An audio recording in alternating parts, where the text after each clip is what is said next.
blazing fires, raging adrenaline, and total anarchy, all within the walls of a federal prison. FBI tactical teams and negotiators work around the clock, trying to avoid a small-scale war and keep nearly 100 hostages alive.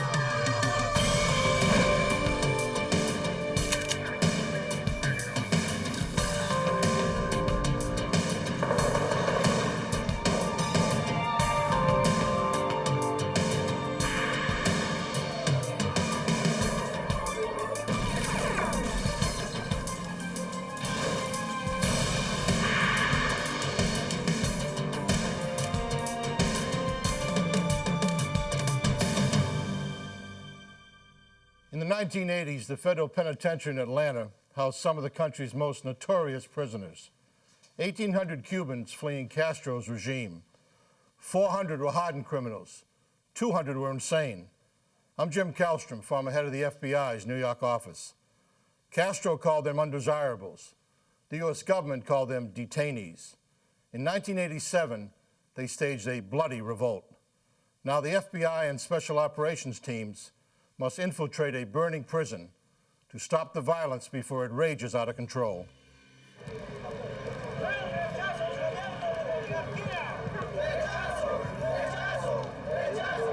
Cuba, 1980. A plummeting economy and political unrest prompt Fidel Castro to allow Cuban citizens to leave the country.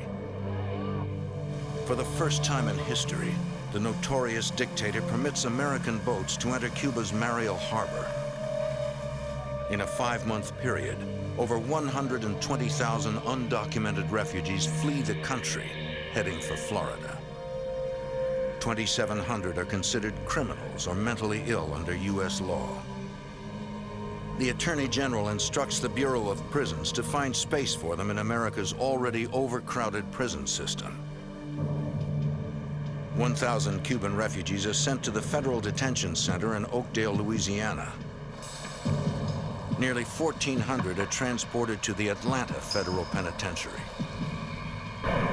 For 7 years, the U.S. and Cuban governments negotiate to send the criminals and mentally ill refugees back to Cuba. On November 20th, 1987, the State Department strikes a treaty with Cuba. Over 2,700 Cuban detainees will be sent back. Within 24 hours, Cuban detainees in both prisons get news of the decision. In Oakdale, Louisiana, 1,000 of them riot, taking 28 prison guards hostage.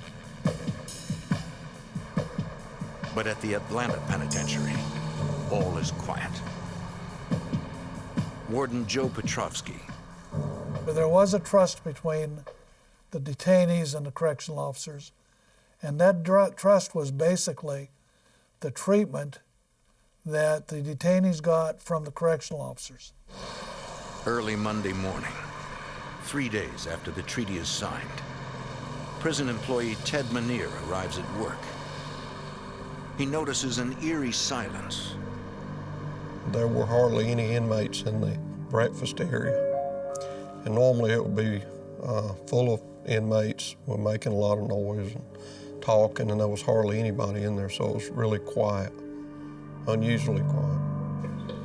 On the first floor of the Prison Industries building, detainees make mattresses. On the surface, it looks like business as usual.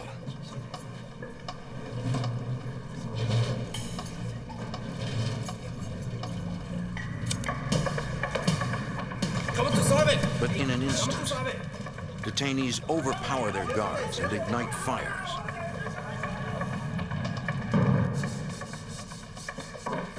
On the third floor of the Industries building, Manier and his supervisor oversee a furniture-making shop.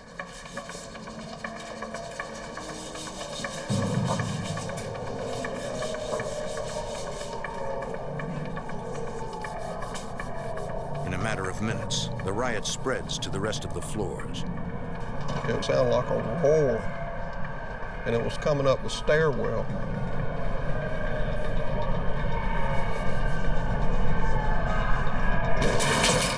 they got the door down.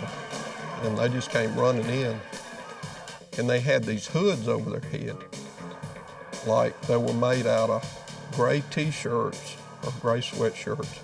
And they just had holes poked out for their eyes so they could see. Munir tries to report the emergency, but he is attacked by one of the rioters. And I don't know if he was trying to hit me or just the telephone out of my hand. He knocked the phone out of my hand that went across the room. Prison employees are facing their worst nightmare. Although they are well aware of the risks, they never thought it would happen to them. But we did realize there was a threat, but I guess you think you can control it. When you work with inmates, you get used to them, and sometimes you forget who they really are. The guards and factory workers are helpless. Unarmed and outnumbered, they face rioters carrying homemade weapons. The staff member notifies Warden Petrovsky of the crisis. Inside the wall, nobody carried weapons. The inmates always vastly outnumbered the staff. So if we had weapons in there, we could lose those weapons. The only weapons that we had was weapons in the tower. Petrovsky alerts the FBI and the prison's regional director. I try to give him an assessment of exactly what transpired and brought him up to date. As fire spreads throughout the Industries building, the detainees force the guards and employees into a tool cage and lock the door. We kind of thought that unless there was some miracle, that we would probably just burn up, because there's no way to get out of one of the cages. The riot spreads throughout the entire penitentiary complex. Enraged detainees capture guards, taking keys as they take hostages.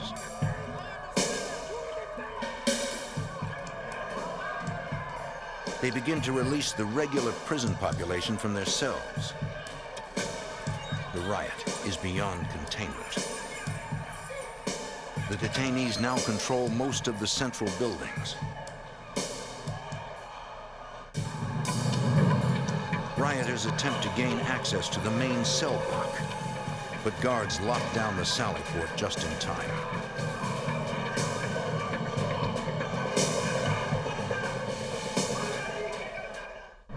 As flames and smoke engulf the massive prison complex, nearly 100 guards and employees are trapped inside.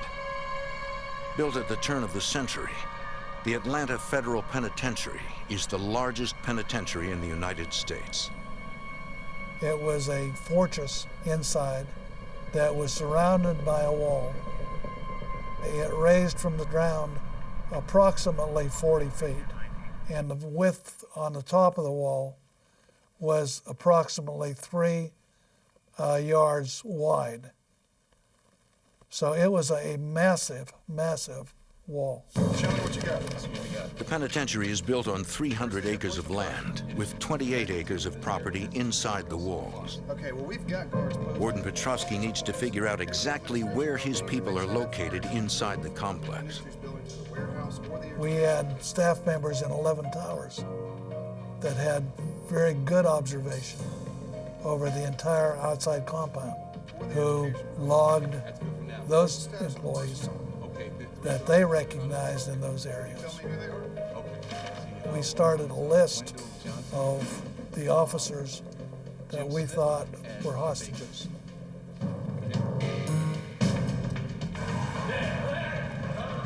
Ted Munir and his colleagues are trapped inside an equipment cage in the burning Industries building. Several rioters try to convince the Cuban detainees guarding the cage to unlock the door. They were trying to talk the guard into opening the door because they wanted to get us out and kill us or do whatever. So the guard had to tell them that they couldn't open the door, and occasionally they would push one off for getting a little wrestle. But the raging fire threatens to destroy the building. So the rioters are forced to move their hostages to another part of the prison complex.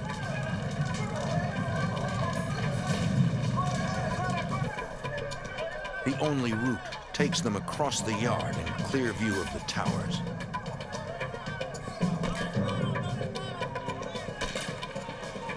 A tower guard spots what he believes are detainees threatening prison employees. There was a guy that was up ahead of me, and he got hit. I remember seeing him. He was a Cuban. He got hit right behind the ear. One of the hostage takers is killed, and 5 others are wounded. I was getting worried because the bullets were going pretty close around where we were. Chaos reigns as guards and detainees run for cover. They ran us across to the corner of the building where they couldn't shoot at us.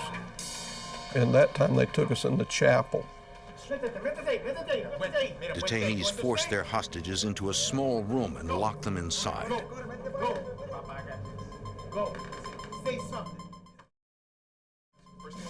Less than an hour after the riots begin, FBI agents from the Atlanta field office arrive at the penitentiary.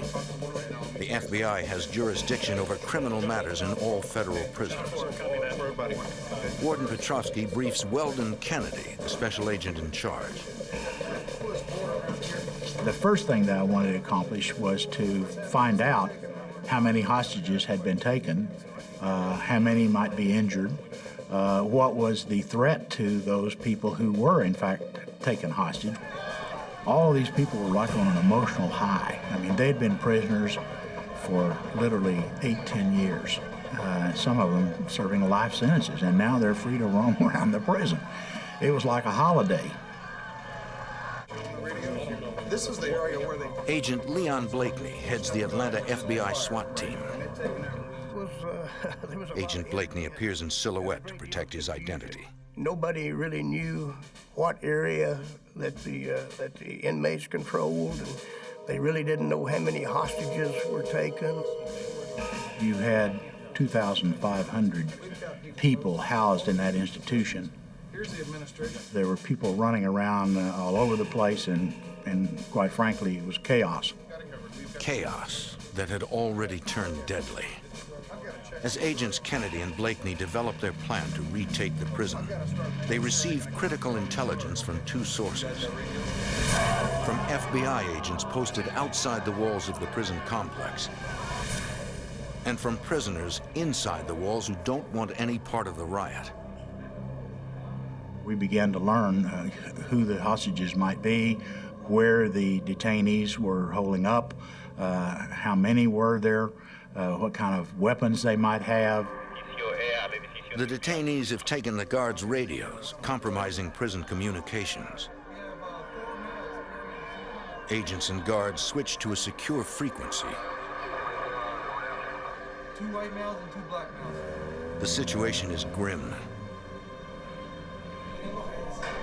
Negotiations will be critical to resolving the standoff. Special Agent D. Rosario, an FBI negotiator, opens up a dialogue with the rioters.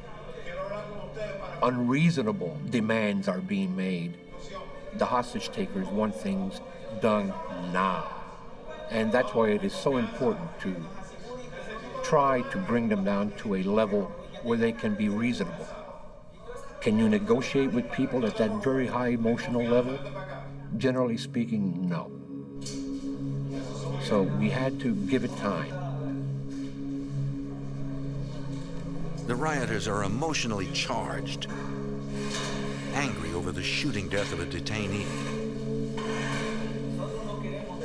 This theme came up time and again. You killed one of ours. You had no reason to, and you killed him. And they wanted me to see the bodies, so I had the body brought out to where we were. I looked at the body. They wanted me to get emotionally involved with them. And these 4 that originally came out to talk to me really were only speaking for themselves. They were not speaking on behalf of the 1,400 that were in there. In the command post, Warden Petrovsky receives a frantic call from 16 employees who have barricaded themselves in cell block E. E block is home to the Atlanta Federal Penitentiary's most dangerous criminals. These particular group of inmates were locked away in E to keep them from harming someone.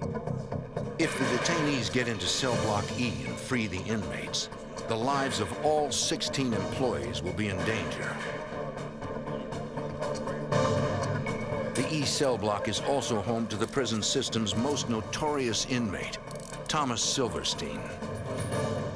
A number of people in the Bureau of Prisons told me that he singularly was the toughest prisoner they believed that the Bureau of Prisons had ever housed or had in their custody. He was just an absolute animal, and he hated everything to do with the Bureau of Prisons or any of their staff. Silverstein was incarcerated in 1975 for a bank robbery.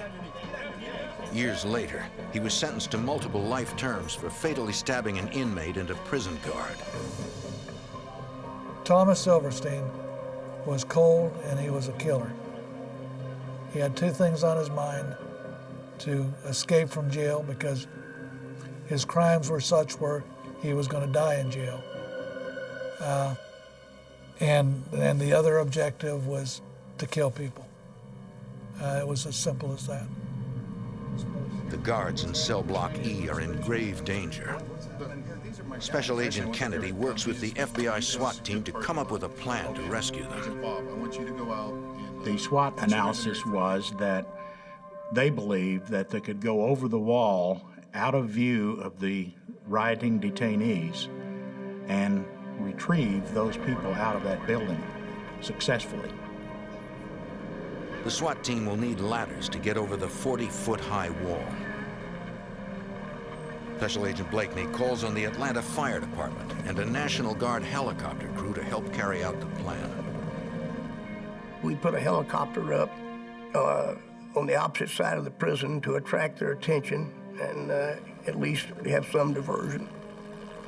Chief, here's the situation. We've got a hostage crisis. 7 hours after the riot began, the FBI SWAT team launches a daring mission to rescue 16 prison employees without endangering the lives of nearly 100 hostages. Listen, we need to put a truck up on the southwest corner with the ladder up.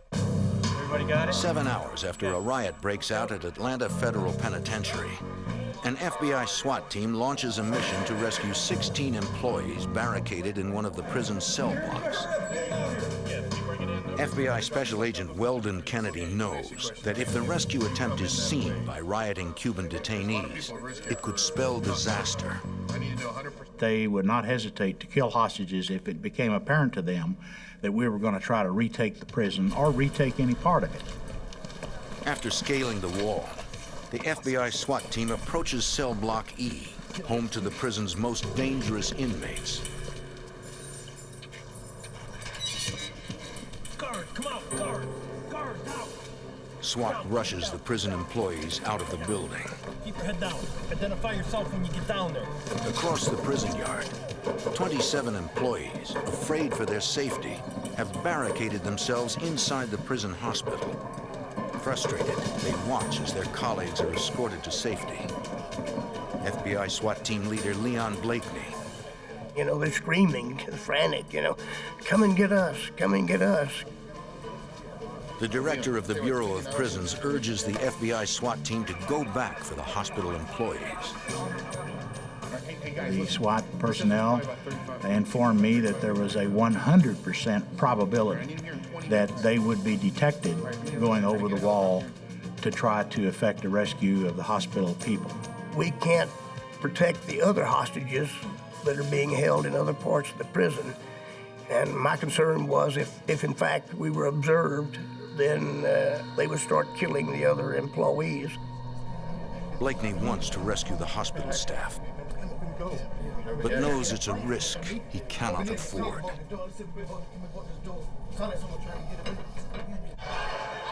The detainees break into cell block E and release the inmates.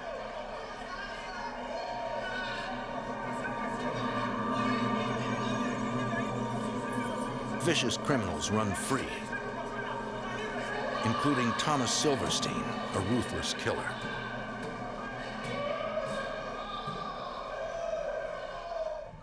As darkness falls, 3 buildings have been consumed by fire. Nearly 100 guards and employees have been taken hostage or have barricaded themselves inside the prison. Prison employee Ted Manier is being held inside a room in the prison's chapel. So a man came up to the window, and he wasn't a Cuban. And the guy beside me said, "That's Silverstein." And he came inside, and he had a flashlight, and he started shining his flashlight. He shined the light on me, said, "Don't I know you?" And I told him, "No." I said, "I've never seen you before." And he said, "You don't know who I am?" He looked worse than anything I've ever seen in any type of movie or anything. And when you look at him, you know he isn't a normal. There's something strange about him. He's really scary. Detainees finally distract Silverstein and he leaves without harming the hostages. On day 2 of the standoff, FBI Tactical Commander Danny Colson arrives at the prison. You could hear this huge roar. It was like a million bumblebees. You could almost feel the energy of those rioting prisoners. Colson started the FBI's hostage rescue team, an elite counterterrorism group in 1982. The HRT is law enforcement's equivalent to the Navy SEALs of the Army's Delta Force. The only unit in the United States that has a sophisticated explosive or thermal breaching capability is the FBI's hostage rescue team. But the HRT is already tied up, handling the riot at Oakdale. So I was going to a very difficult tactical assignment without the team I was used to commanding. Despite not having the hostage rescue team available to him, Colson must still develop a full-scale tactical rescue plan. He faces several obstacles. A prison is built to keep bad guys in. You have barred doors, you have steel gates. Well, these same type of things keep a rescue force from getting in. I needed help from the military, primarily from the Delta Force. Delta Force is the Army's Special Operations Unit, but using them at the prison would be illegal. A posse comitatus law was passed right after the Civil War, and that law prevents the military from being involved actively with their personnel in civil law enforcement. Barring approval from the White House, the FBI must rely solely on civilian law enforcement. Weldon Kennedy assembles over 400 SWAT members at the prison. We had SWAT teams from all around the country, Chicago, New York, as well as, of course, the immediate surrounding area. We figured that based on the capability we had, we were probably maybe an hour away from getting in to rescue the hostages. We were all concerned that they started killing hostages. We were helpless to get in there. And that's one of the reasons that De Rosario and the other negotiators were working so hard to try to get somebody to talk to calm the situation down. But the negotiations are not going well. None of the rioters De Rosario has spoken with has enough power to influence the detainees. The negotiators need a different approach. We could be here for a very long time unless we come up with a group of people in there among the detainees that can speak basically for, if not all of them, for the majority. Rosario asks prison employees which detainees command the most respect. Files of these people were opened to us, and we looked at several of them, and we decided on 5 or 6 men. We went to the grading and called them by name, and they came to the grading, and we invited them to come over to our side and sit down at a table with us and talk with us. The detainees agree to talk with negotiators. And we began our first serious conversations in terms of how can we resolve this? What is it that you're looking for?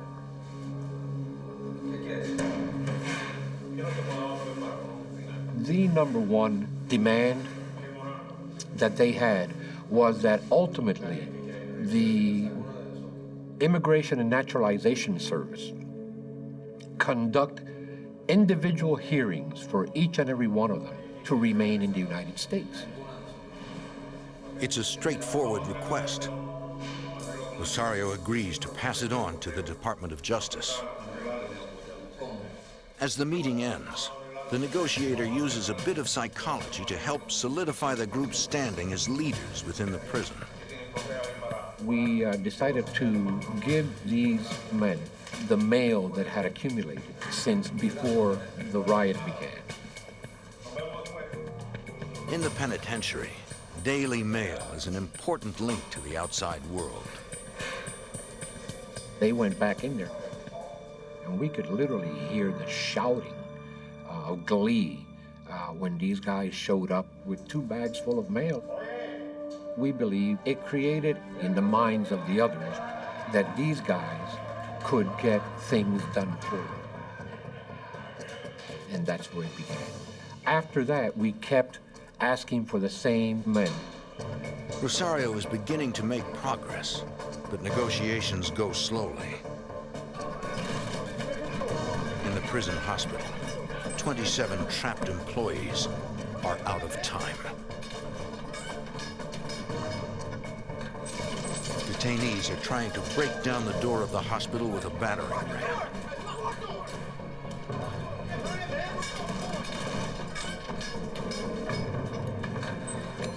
The employees call Warden Petrovsky in the command center.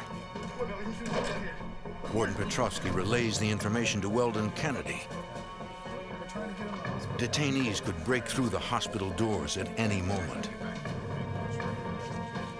We had 27 people in there, and there was concern that once the hospital was taken over, they might be injured or even killed. So the ram is going, we can hear it as a matter of fact, banging the metal doors of the prison. Bureau of Prison officials worry about what could happen if detainees get access to the drugs and narcotics stored in the hospital. What about right here? Weldon Kennedy asks HRT Commander Danny Colson for a second assessment. I said, yeah, we can get them out. We can go over the wall. We can defend the area with the perimeter and slide them out over the walls, and we're out of there. Colson's biggest concern is that the detainees are watching news coverage of the riots. Inmates were watching TV to see what we were doing as much as they could. And they could very well believe that a rescue of the entire prison was underway, and then they could start executing the hostages. Hospital workers are moments away from becoming hostages, or worse. So here we have a huge dilemma. Do we go in and take those people out of the hospital and save them, or do we let them be taken hostage? Kennedy decides a rescue is too risky. My decision was based on all the information that I had. We will not go for the rescue. I will not authorize the rescue. And when he went back in and announced it to the Bureau of Prisons, I remember one Bureau of Prisons official storming past me and looking at me and said, if those are FBI agents, you'd go get them. And I said, no, he wouldn't.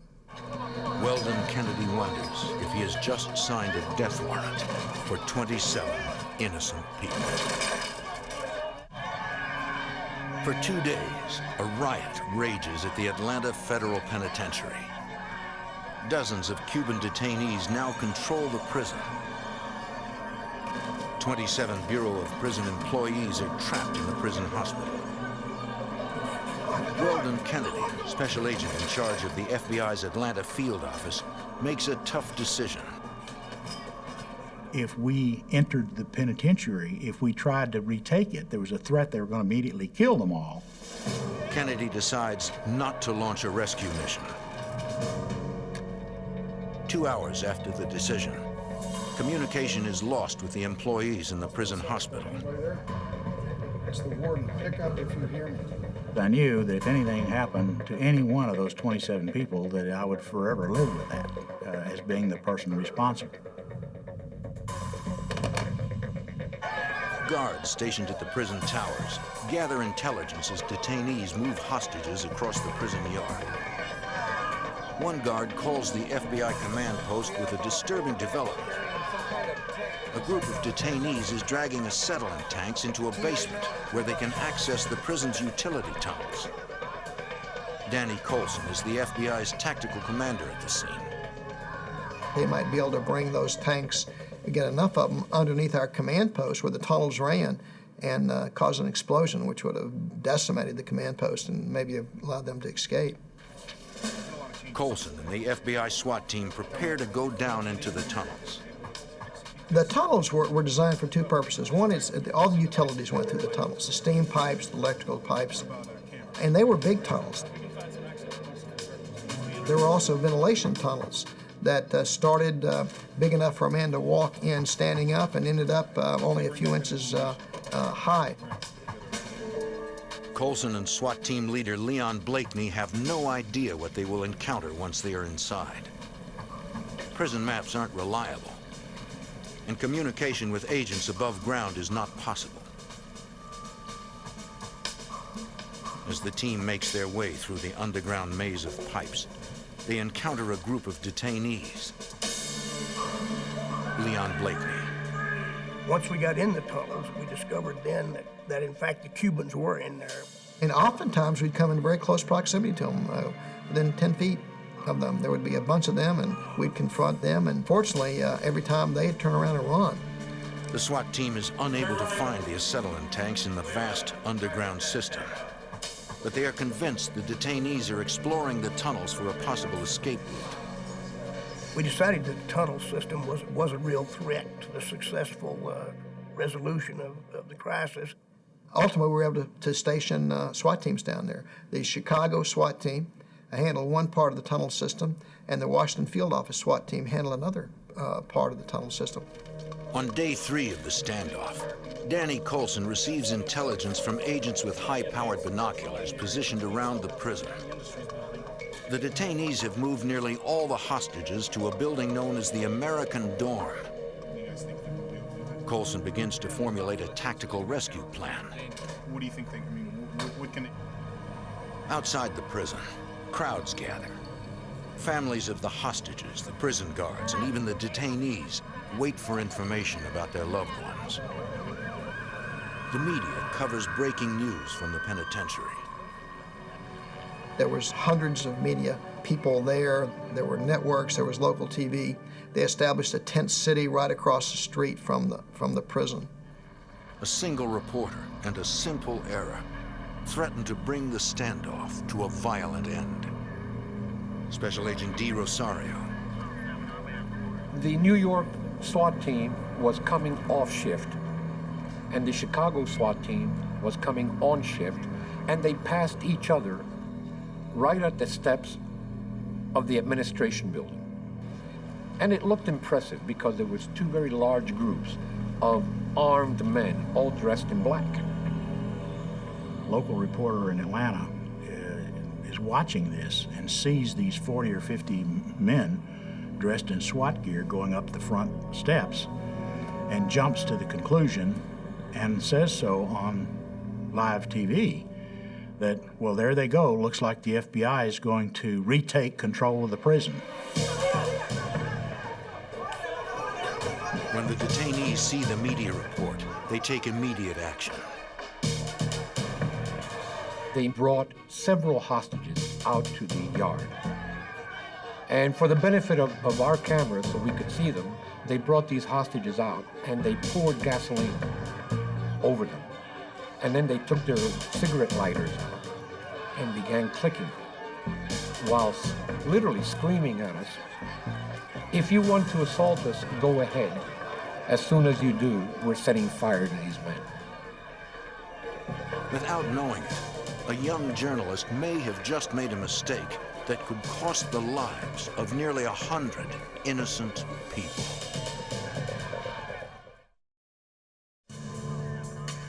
At the Atlanta Federal Penitentiary, FBI agents negotiate with Cuban detainees who have taken over the prison.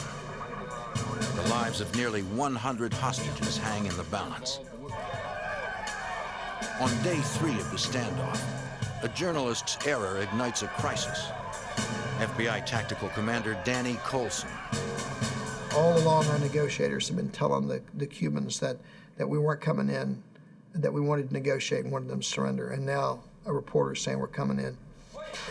The erroneous media report makes Special Agent D. Rosario's job even tougher as he negotiates for the lives of the hostages. We had brought them down to such a reasonable level of emotion, and when they thought that the FBI was about to assault, they literally lost it. We came literally within a few heartbeats of losing the hostages right then and there. We sent everybody to what we call phase line green, which is the last position you are in before you do a rescue.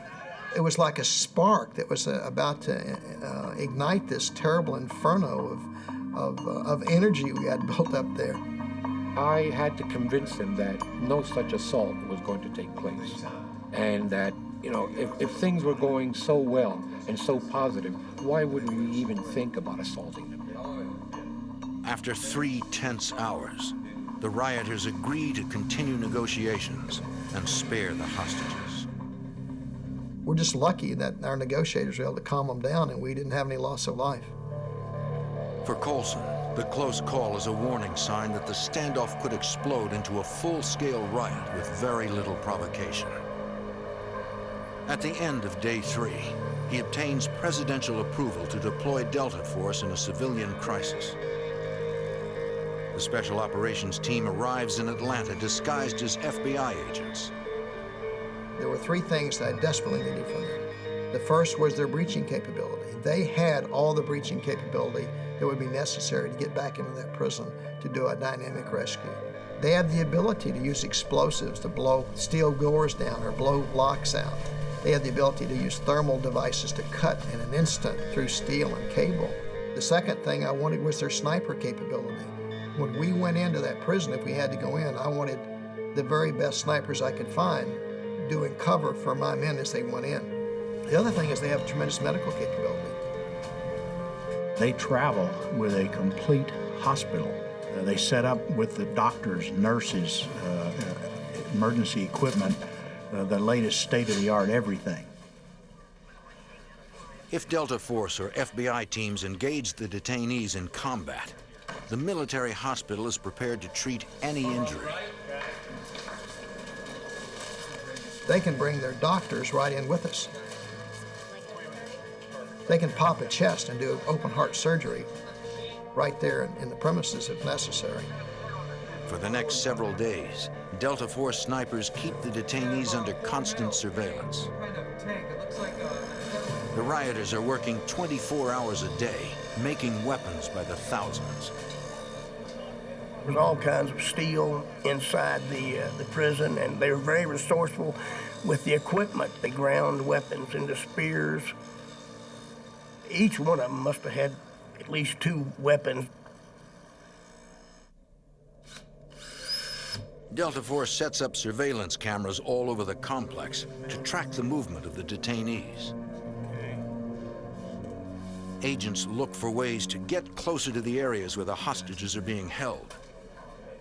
If the Cuban detainees decide to kill the hostages, the tactical team must be able to launch an assault on a moment's notice. We've got 2 people guarding the American dorm.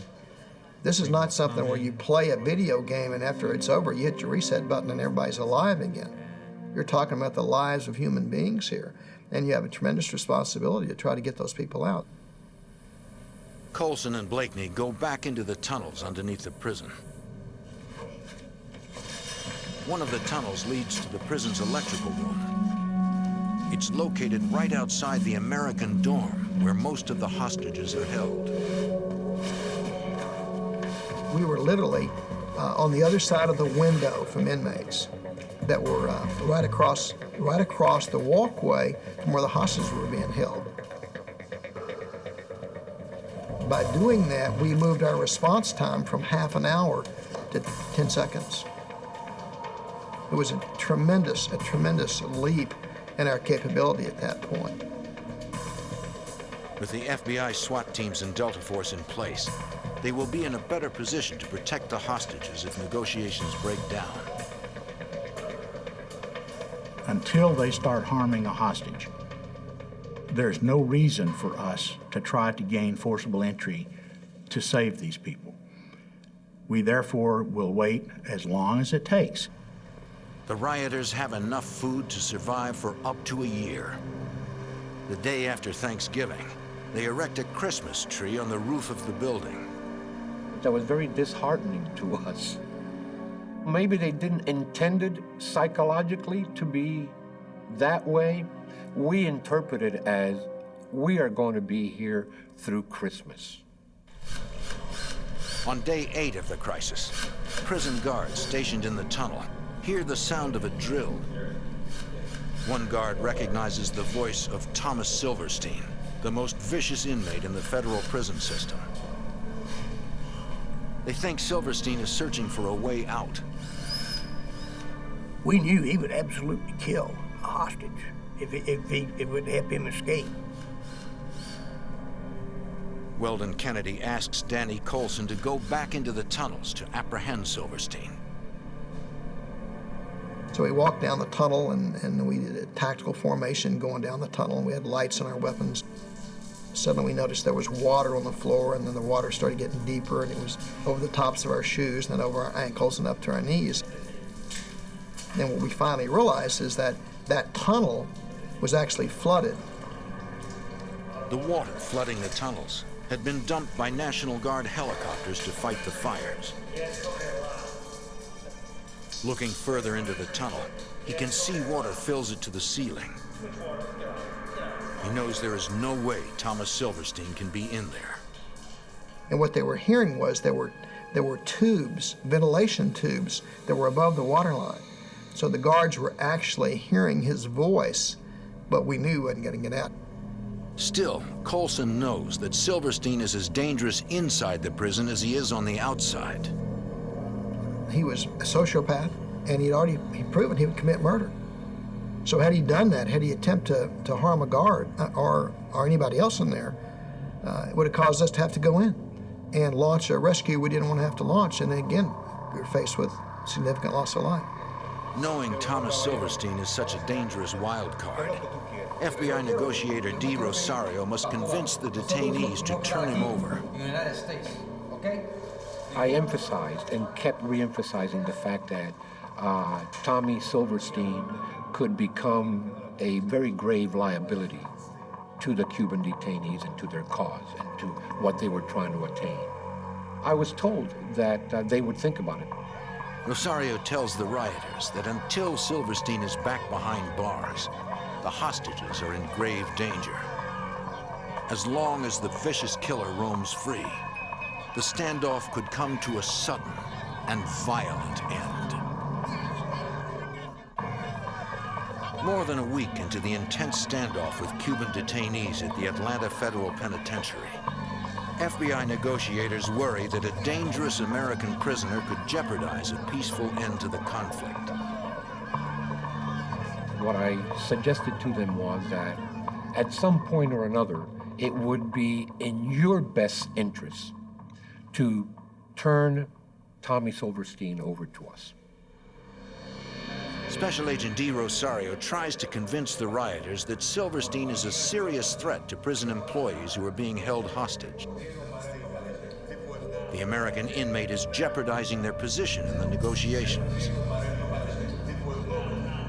A short time later, a large group of detainees appears at the Sallyport gate of the main cell block. And there was about 100 Cubans screaming, waving their sabers in the air.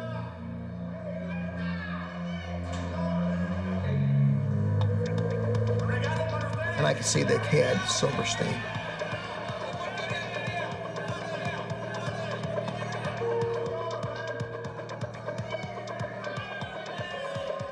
And in the midst of all these screaming Cubans, they literally threw Silverstein at us.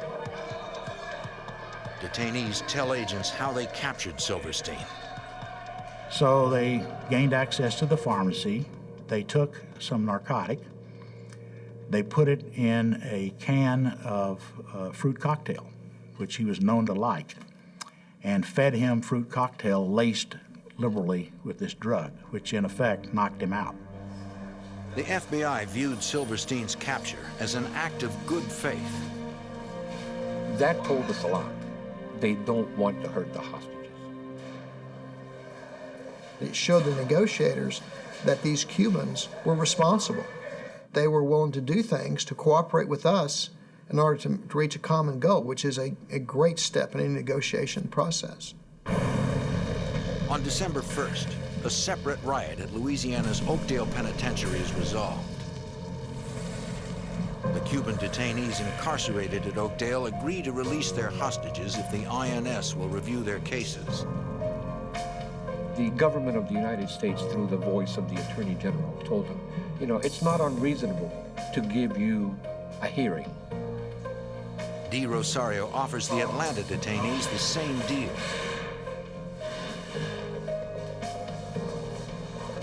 The hostage takers have gotten exactly what they want, but still, negotiations stall.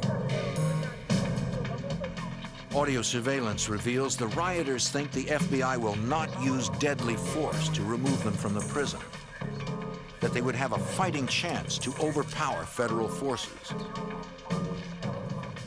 The Cubans thought that the FBI and the other assets would come in with nightsticks and batons and just duke it out.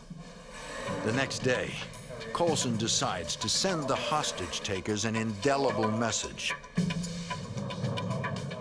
detainee agrees to talk with Colson. And he said, I need to go to the restroom. So I said, wait right here.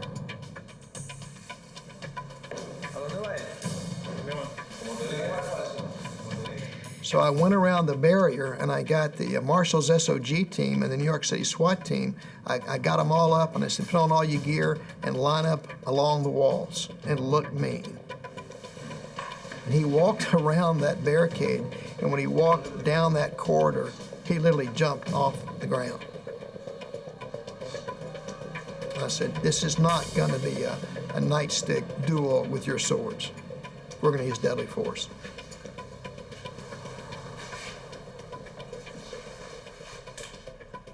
The rioters agree to the terms of the surrender. On day 12 of the standoff, the Cuban detainees release their hostages. I will never, ever forget those guys coming through that sally port and walking right by me, and the look of relief. They were haggard and they were tired and they were worn out, but this great sense of relief, and they were all smiling ear to ear. When we finally walked out with hostages, not one of them having been harmed in any way, we regarded that as a huge success. After 12 intense days, the Atlanta prison riot is over. One of the most important things, it sort of focused the American public on the plight of the Cubans. And I think that was important. They did have a story to tell. They just told it in the wrong way. After the riots, all detainees are granted an INS hearing. Some are released. Others with criminal records or mental disabilities are repatriated back to Cuba. The rest remain in prison.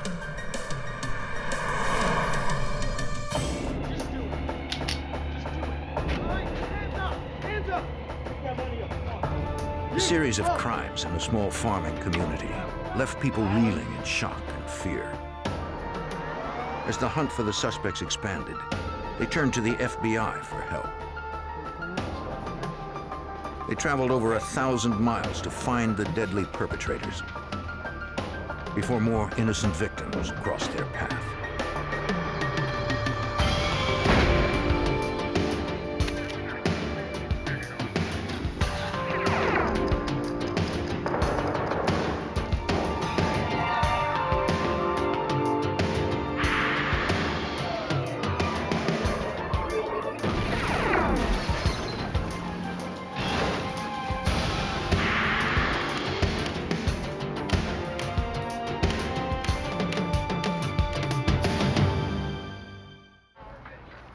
In June of 1997, a crime wave swept Iowa like a tornado.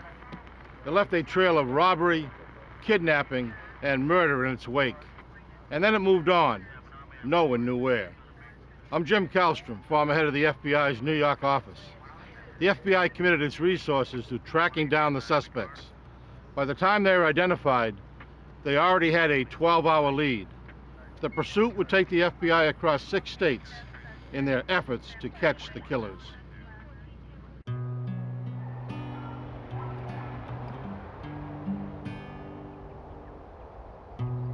June 11th, 1997, south central Iowa. The farming region, rich with crops and livestock, began to stir as dawn became morning. Most farmhands had arrived hours earlier to begin their chores. But one who never missed a shift without calling had failed to show that day. Her boss, a nearby farmer, became worried when he called and got no answer. Since she lived alone, he went to check on her.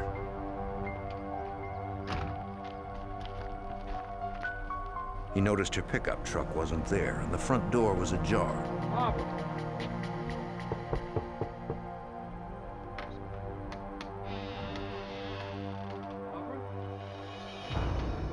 Inside, he found the lifeless body of his farmhand, Barbara Garber. Barbara.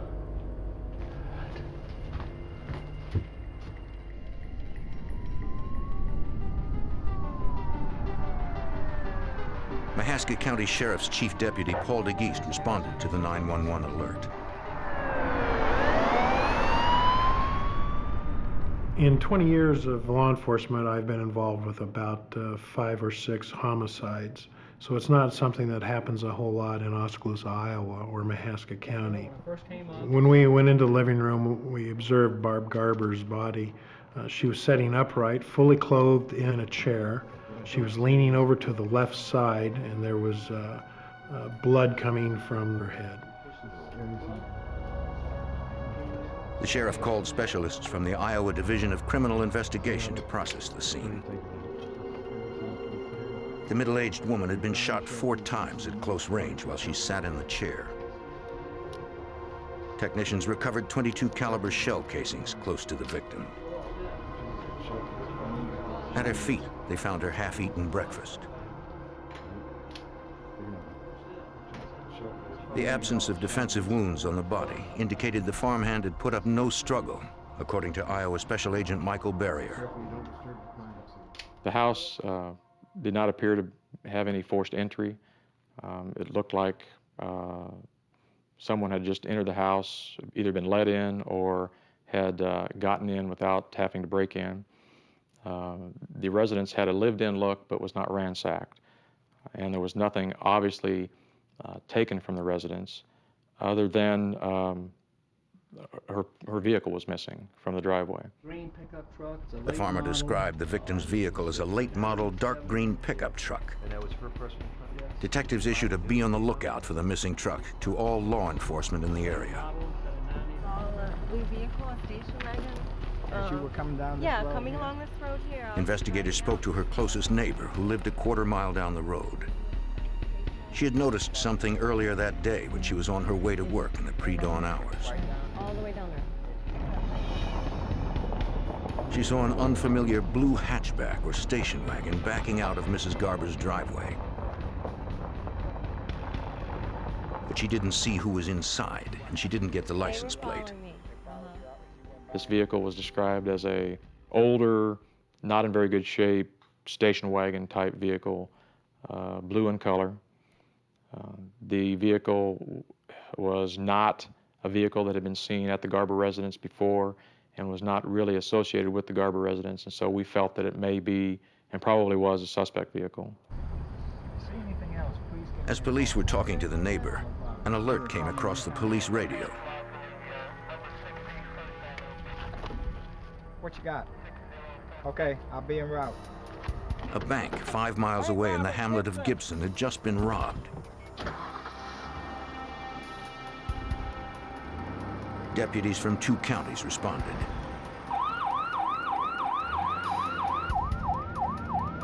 Because deposits are insured by the federal government, the FBI was called in. Yes. The closest field office was 77 miles away in Cedar Rapids. 2 males, armed. Okay. All right, we'll be heading right there. Larry, we got a bank robbery in Gibson. Okay. All right. FBI Special Agent Scott French was assigned the case. 2 males. Who are they armed with? All right, bye.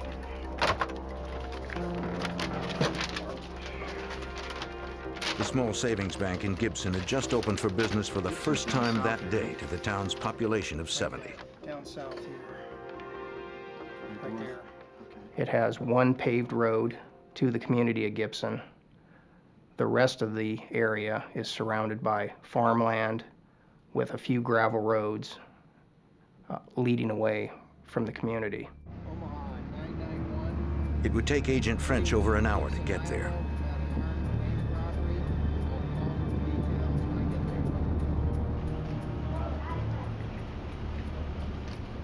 Sheriff's deputies arrived first to secure the crime scene and take witness statements.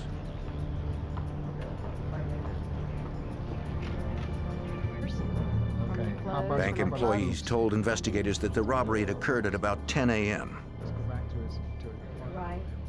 They had no customers at the time, and there was no guard on duty. Only a teller and the manager were inside when the robbery took place. All right, get your hands up! Two armed robbers wearing dark ski masks, gloves, and brown coveralls burst into the bank. One held a shotgun while the other carried a handgun. Pick that money up, come on. The robbers scooped stacks of cash and banknotes into plastic trash bags. Come on, hurry up! Let's go! No, up against the wall, now, go! They had gotten away with $65,000 in cash. Moving.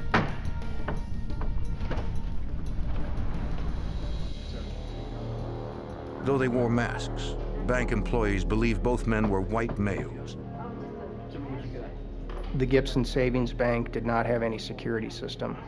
That is, no video cameras, no film to have recorded the robbery. This makes it difficult for investigators to have some evidence other than witness statements. Investigators found only one person who had seen anything, a 10-year-old girl. If you had to guess, what kind of car would you say it is? She told agents that she'd been riding her bike across the street when the robbery occurred. Two men in ski masks holding bags had jumped out of a gray car and had run into the bank. She rode away before the men came out. The girl was either too young or too scared to get the license plate. Police put out an all-points bulletin alerting units to be on the lookout for a gray sedan as a possible getaway vehicle. I felt the robbers in this particular case were from the immediate area. First of all, the Gibson Bank is a very isolated location. Second of all, both individuals were wearing coveralls, which are somewhat indigenous to the working people in these communities. Car 32, car 32. Uniform 10-4, I got it. The deputy on his way to the robbery scene headed for likely routes the bandits would have used to escape. Central, I'm going to check this out. We have a car matching the description. 2.5 miles from the bank, he noticed a gray sedan, apparently abandoned in the middle of a farm field. No one was in sight. He checked the car and radioed in the license plate number. It was registered to a teenager by the name of Island Schultz, who lived nearby.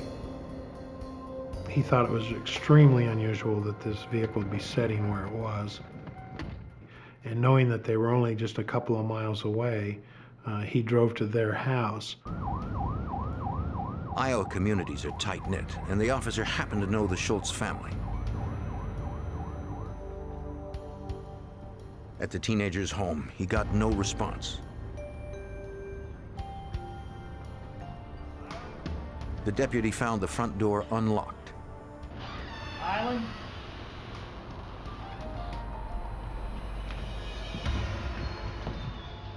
Inside, he discovered 18-year-old Island Schultz lying on the floor, shot to death. He radioed for assistance.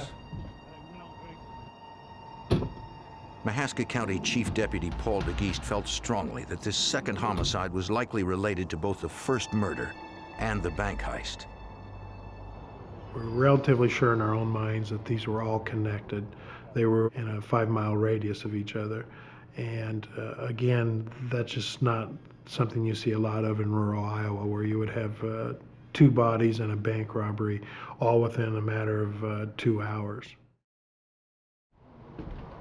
The recent high school graduate had been shot twice in the head from close range.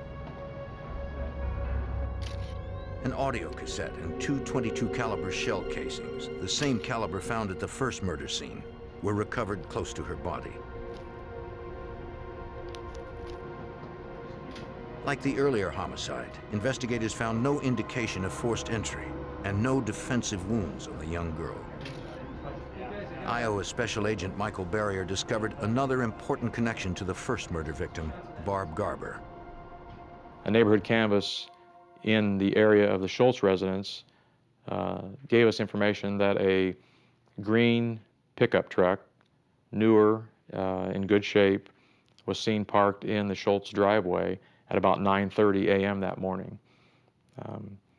That's interesting to us because Barb Garber's pickup is a newer, dark green Dodge pickup truck.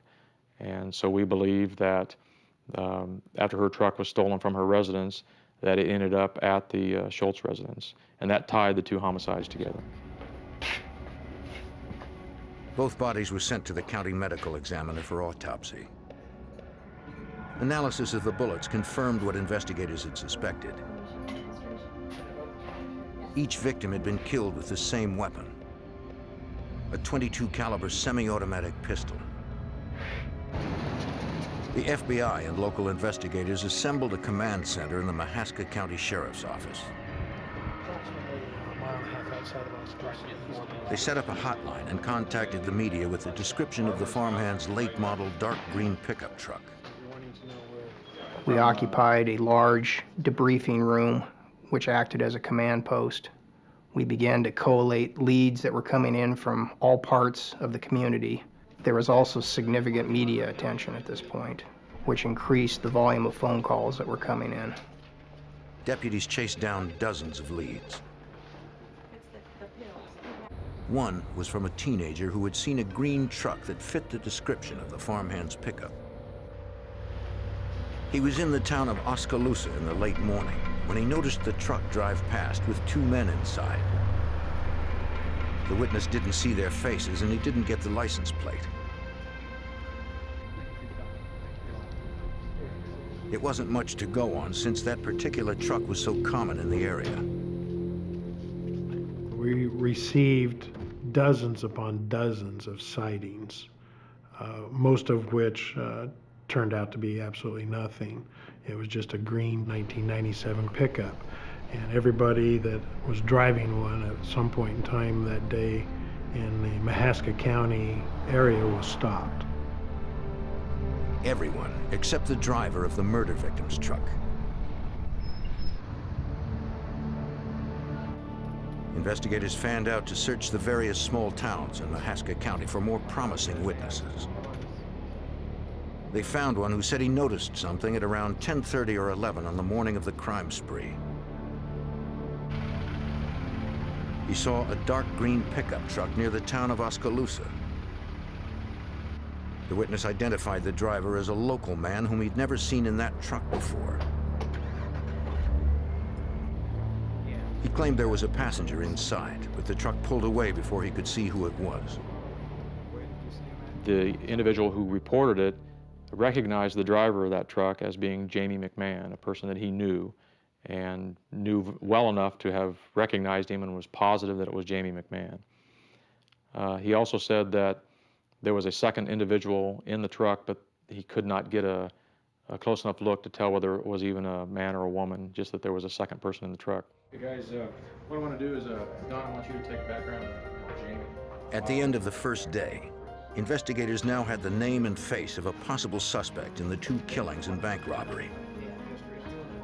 22-year-old local Jamie McMahon.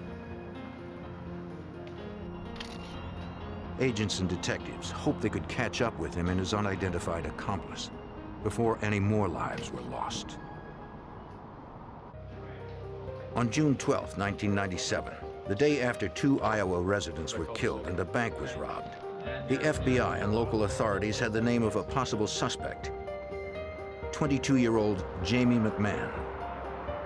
McMahon was last seen driving a green pickup that fit the description of the missing vehicle owned by one of the murdered women. Investigators believe that an unidentified passenger traveling with him may be an accomplice. Special Agent Michael Barrier of the Iowa Department of Criminal Investigation learned that Jamie McMahon's last known address was at his parents' home in Oskaloosa, Iowa. His parents were concerned to hear from Agent Barrier because they hadn't seen their son since the crimes had occurred.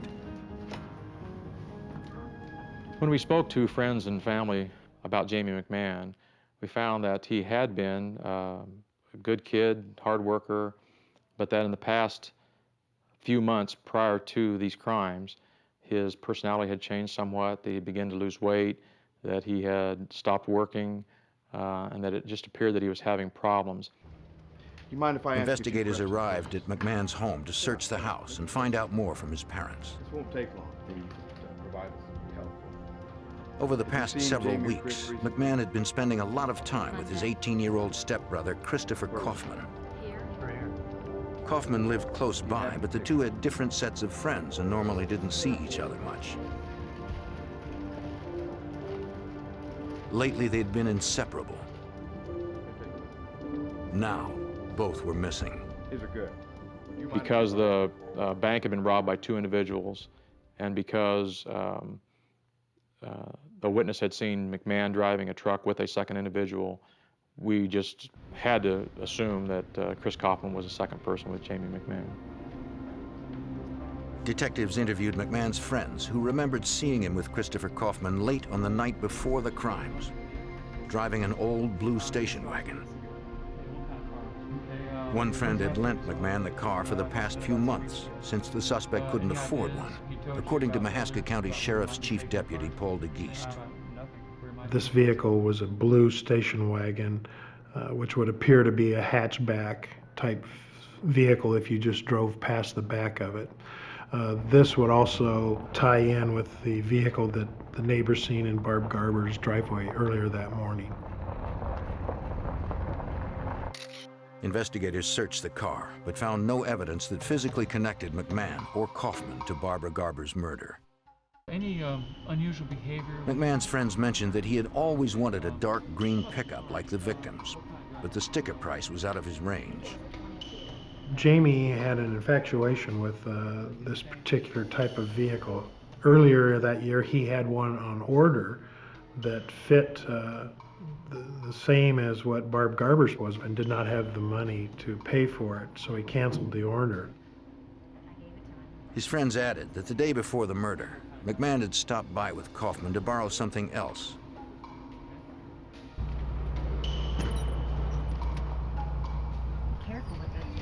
A .22 caliber semi-automatic handgun that he claimed he was going to use to shoot stray cats. The same type of gun was used in both murders. Card. Investigators asked his friends to call immediately if the suspect contacted them for any reason.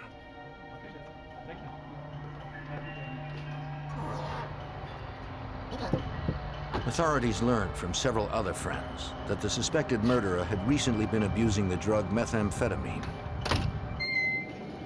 FBI Special Agent Scott French was concerned about McMahon's mental state, since the illegal drug is an addictive stimulant. Abusers of methamphetamine suffer a variety of side effects, one of which is they can be awake for several days. Second is they have loss of appetite. But of a greater concern to law enforcement is they have significantly clouded judgment. They become increasingly paranoid, and they may be easily agitated. a widespread manhunt was launched for the stepbrothers in the dark green pickup truck that was still missing. 5:30, the neighborhood canvas revealed that a small blue car was seen at the Garber residence. Agents and police also notified additional law enforcement agencies and media outlets throughout the Midwest. Warrants for murder and unlawful flight to avoid prosecution were issued for McMahon and Kaufman. Initially, we felt that they had left the state, and we could only speculate as to where. Most of investigators there felt very strongly that they were probably headed for Mexico. Investigators revisited the homes of the pair's friends and family, figuring they would try to contact them. We're going to put a recording device into the phone. McMahon's ex-girlfriend gave the FBI permission to install a phone tap and recorder. Figure out where he's at and what's If going on. McMahon called, agents would be ready to trace his location. As the manhunt for McMahon and Kaufman continued, a call came into the task force office. Two sets of local parents reported that their teenage daughters were missing. The high school girls, 16 and 17, had not been home since the previous evening. They were best friends and were always together. With two killers on the loose, the parents feared for the girls' lives. Investigators discovered that McMahon and Kaufman had been partying with several girls at a motel in Oskaloosa the night before the crime spree.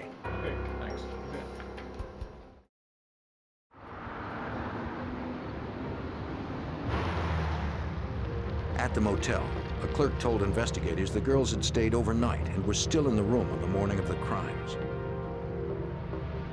Yeah, those are the girls. Those are the girls, yeah. Those are the ones. The employee saw McMahon and Kaufman with a green truck later on that same day.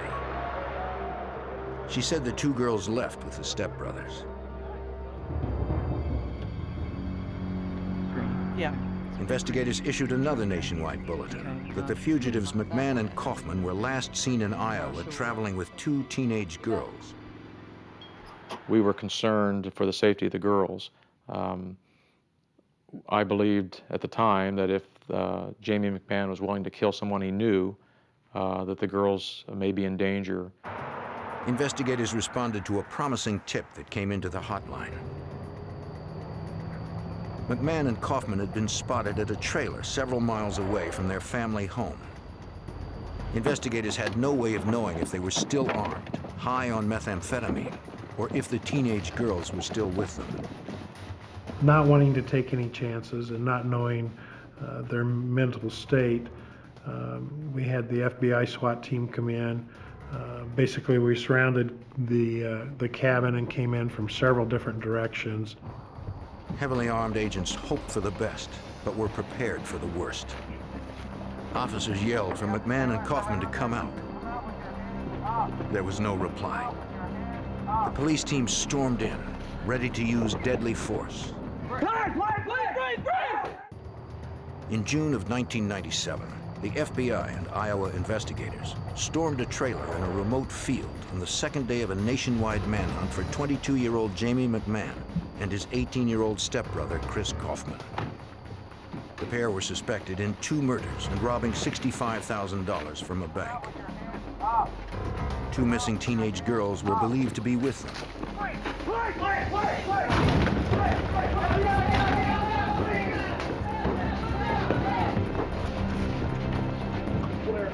Clear, nothing back here. Investigators found no trace of the fugitives or the girls. Sightings of the stepbrothers in the stolen green pickup were reported from as far south as Texas to as far north as Minnesota.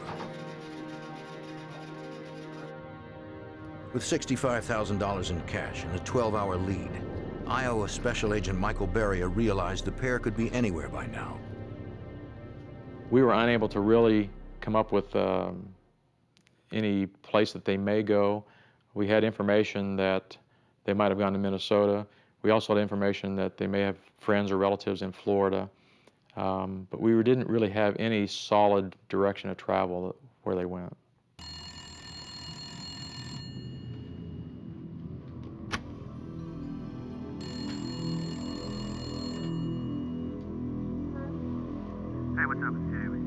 After 7 days of searching, the FBI got the call they'd been hoping for. Yeah, they're looking all over the place for you. Agents were ready with a phone tap when Jamie McMahon called his ex-girlfriend. During the call, McMahon asked if authorities had any idea who killed Mrs. Garber and Island Schultz. He was fishing for information. He was trying to see what we knew and whether we even knew that they were suspects in the case. And she just told him, you know, what did you do and why are they looking for you? And he became aware quite quickly that he was a suspect and that we did know that they were involved. And he hung up.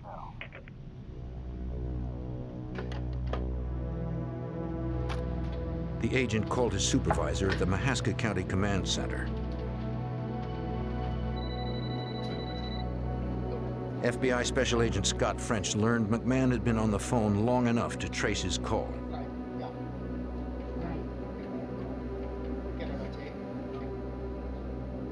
After we received the phone call from McMahon, I began the process of trying to track down the number from where he called.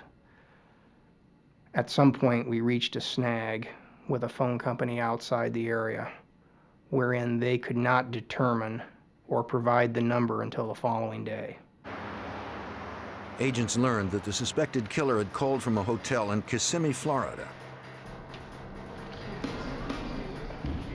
The employee recognized photos of the two fugitives and confirmed the two teenage girls were with them. Are they in this hotel? Are they registered here? Are they in the hotel at this time? Please check. No, they checked out. But they had all just left. When did they leave? What's up? The phone company's delay had given McMahon and Kaufman just enough time to stay ahead of law enforcement. McMahon and Kaufman are gone. We missed them. So they know we're looking for them now. They know we're looking for them. Good. Agents were concerned that McMahon and Kaufman would be more difficult to find now, since they knew the FBI were on their trail. All right, well, thanks, and I'll get back on this. All right. All right. Thank you. Though authorities had missed McMahon and Kaufman in Florida, the two teenage girls who had been traveling with the fugitives returned home safely to their parents. Parents, take a seat, get some coffee. Investigators questioned the girls about the time they spent with McMahon and Kaufman. The teenagers confirmed that they had stayed with the young men at the Oskaloosa Motel on the night prior to the crimes. The next morning, McMahon and Kaufman came by in a green pickup with a lot of cash. McMahon, the eldest of the group at 22, offered them a free trip to Florida. The impressionable teenage girls agreed to go with the stepbrothers and didn't ask a lot of questions. The girls told us that they weren't aware that there'd been a homicide, and they weren't really aware that there'd been a bank robbery as such, but they were aware that something had happened to allow McMahon and Kaufman to have so much money. The girls told investigators that on their way out of town, they stopped by the Des Moines River. One of the stepbrothers threw a duffel bag into the water, but he never told them what was inside. After that, the four of them drove south toward Florida. For the first week of this trip with the McMahon and Kaufman, the girls treated it like it was a vacation. They were having a good time. They were eating out. They were going to amusement parks. One of their first stops was in Branson, Missouri. There, the four entertained themselves on carnival rides. The girls said they took photos along the way. They had with them a couple of Instamatic cameras, and we took those cameras and had the film developed, and we had photographs of McMahon and Kaufman, and one picture in particular is of Chris Kaufman sitting in Barb Garber's pickup truck. After their trip to Disney World, the girls said that McMahon and Kaufman finally confessed to them about the murders and the bank robbery. Kaufman had dyed his hair blonde to disguise himself. High on methamphetamine, the armed men also told the girls they wouldn't mind killing them as well. I don't. The girls were frightened and told the fugitives they wanted to return home. All right, look, here. McMahon gave them money for a taxi and train fare Should be back enough to here to get y'all Iowa. back home.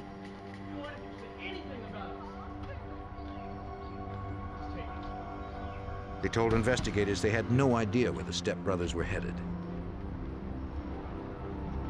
Well, they didn't say where they were going. They just gave us money and we left. Investigators concluded the girls were not involved since they remained at the Oskaloosa Motel when the crimes had occurred. They released the teenagers into their parents' custody without filing charges.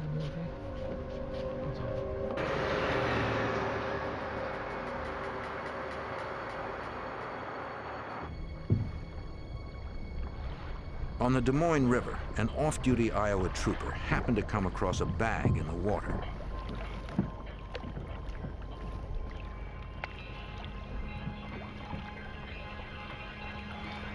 He opened it to find a pair of black ski masks and brown coveralls.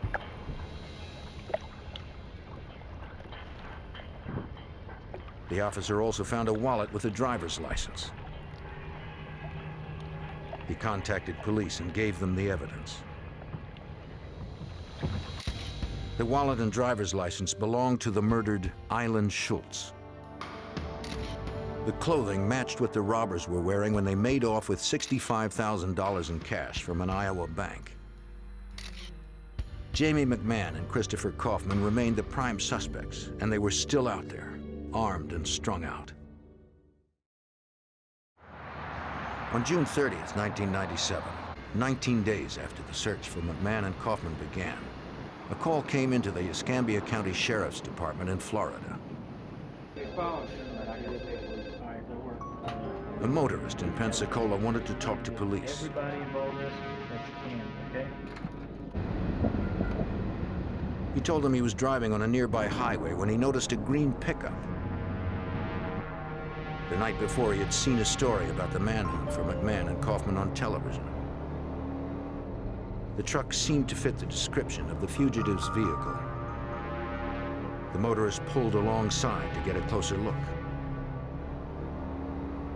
He thought the driver looked exactly like the man featured on the show. The truck also had Iowa tags. The motorist pulled off and phoned police. South, east, and west of the area. The Escambia County Sheriff's Department realized the motorist's description of the truck matched the one Iowa authorities were looking for. Iowa authorities wanted to be sure this wasn't just another false lead. It seemed promising since the suspected murderers were last seen in Florida. They confirmed the license number and sent photos of the stepbrothers to the sheriffs in Pensacola. That's the same guy I'm thinking of. Iowa investigators alerted them to use caution since the fugitive pair were considered armed and dangerous.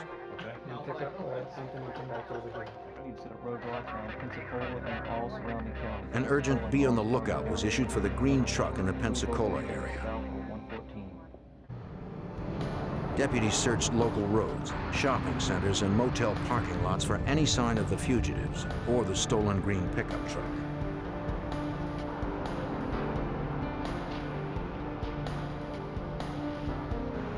In the parking lot of a local motel, 2 officers spotted a green pickup truck. Motel residents usually park close to their room entrance, but this vehicle was obscured near the back behind a fence. Its Iowa license plate and description checked out. It was the murder victim's stolen truck from Iowa. Authorities had no time to lose if they hoped to bring in the fugitives before they eluded them once again. At a Pensacola, Florida motel, authorities had finally located the stolen pickup truck driven by Jamie McMahon and Christopher Kaufman, stepbrothers suspected of 2 murders and a bank robbery in Iowa. Escambia County deputies needed to confirm if the armed fugitives were staying there. I didn't know if you'd seen these gentlemen today, people, man. Yes. The motel clerk recognized the photos of McMahon and Kaufman, but she added that there was a 3rd man in their room. She gave deputies the room number. Possibly a hostage situation. Police told her the motel had to be evacuated. Yes, no problem. Okay, I'll go with you. Fearing that the stepbrothers had possibly taken a hostage, deputies called in a hostage negotiating team. We know they've killed 2 already. The Escambia County Sheriff Sergeant Jerry Cox was in charge. We want to establish a command post in this area. That's where we're going. We knew they were armed. We knew that they were murder suspects. We knew they were bank robbers. They were seriously violent criminal individuals. So we got the call out. Our SWAT team and crisis negotiators got the call out, and we responded to the motel. The motel was evacuated.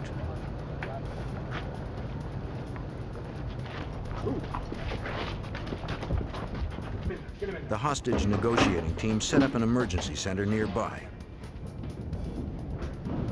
SWAT teams took up positions near McMahon and Kaufman's room.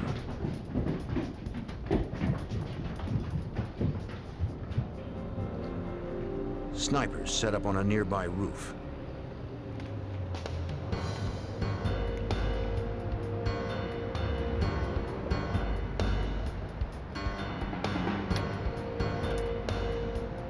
No one knew the situation with the third man or his relationship with the stepbrothers.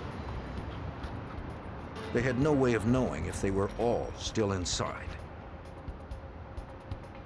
The negotiator secured the line and attempted to get them on the phone. Okay, we got the line.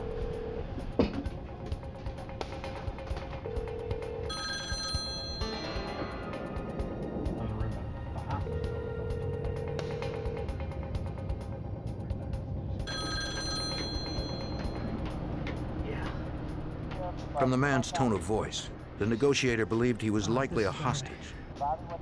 When I made contact with the room, the first individual that I talked to was the hostage himself. He gave me a false name, and I began to try to talk to him a little bit, knowing that was not the correct name, of course, and try to find out what his situation was, what his physical condition was, and what the situation was in the room. The man said he had just met the fugitives hitchhiking and stayed with them to party for a while. The stepbrothers had been awake for almost 4 days, high on meth, and now they were finally crashing. There's no way. They'll shoot. The man had since become aware they were murder suspects and that they were still armed. In and out of sleep, wiped out. He was absolutely frightened out of his mind. He did not know what to do, and he knew that they were willing to take life. They had made statements to him that they would not be taken alive, and therefore he was afraid to make any moves because of what they might do to him.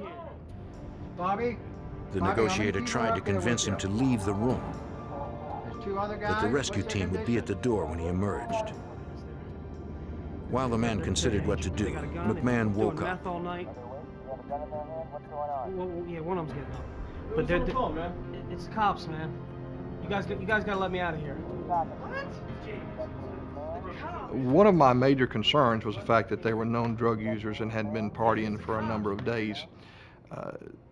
When people are under the influence of drugs or alcohol, when it comes to negotiations, one of the things you have to be aware of is how those chemicals can alter a person's personality and alter their reactions. They might be extremely aggressive. Due to their 3-week drug binge, it became clear to the negotiator that the fugitives were not thinking clearly, if at all. Talking to the cops for? Calm down, man. Whoa, calm down. Here. His first concern was to get the third man out safely without more bloodshed. Authorities were all too aware that the situation could turn violent quickly. Paramount in my mind was the fact that if they killed 2 already, and both those murders, based on my information, were cold-blooded, calculated murders with no thought given whatsoever to the consequences, that they could easily do that again. Hold on. Let's shoot everybody. Calm down. Just sit down. Calm down, man. Hold on. No, man. Put that away. Put that away, man. Who is this? Chill. Calm down, man. Just hold on. Sharpshooters stood at the ready. The negotiator tried to convince them to let the man out of the room before someone else was killed. Shouldn't have done that, man. Man, what do you want? He's one of us. There's no, I'm out. No way, man. Just gonna walk out? There's no way. All right, fine. He don't mean nothing crap to us. Let the hostage go. Man, Chris, let him go, man. After 2 hours, the armed men finally allowed him to leave unharmed. Here, put your hands on top of your head.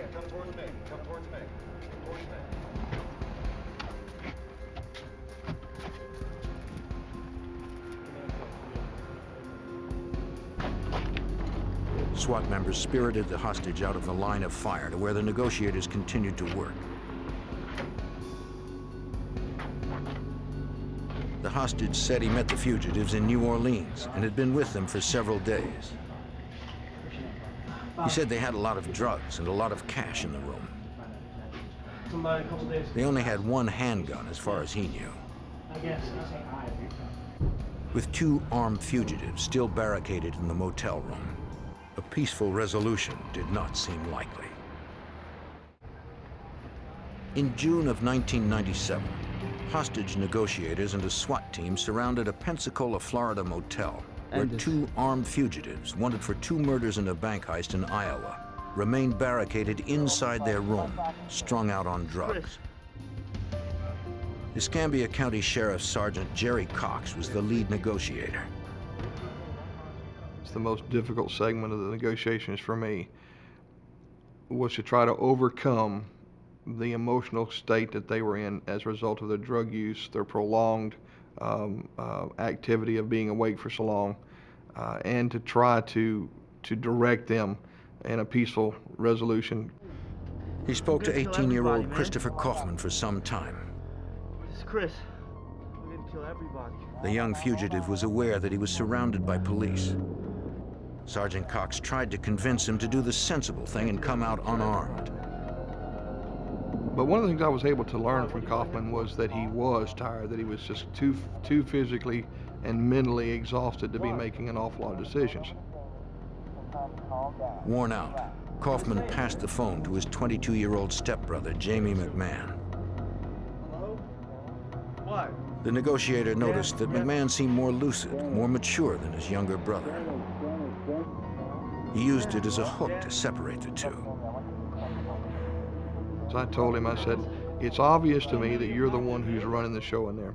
I need you to take charge and do something for me. And he said, what is that? And I said, well, what I need you to do is I need you to take care of your brother. I need you to get him out of there. Look, just go. The strategy worked. Just go. I started this. Let me finish. Movement, red one, white male. Chris, man, I just want you to go. McMahon didn't want his brother to suffer whatever consequences McMahon was going to face by staying in the room. Go.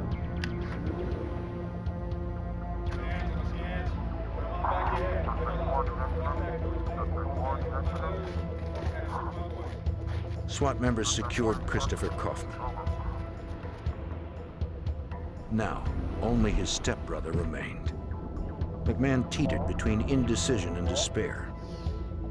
He knew his options were limited. The 22-year-old began to weigh life in prison versus suicide. I heard what sounded to me like a weapon being charged. It was an automatic pistol that he had in there, so it sounded like somebody had slid the slide back and ejected a shell into the chamber, arming the weapon for firing. Gave me some concern. I passed that information on to our commanders and our SWAT team.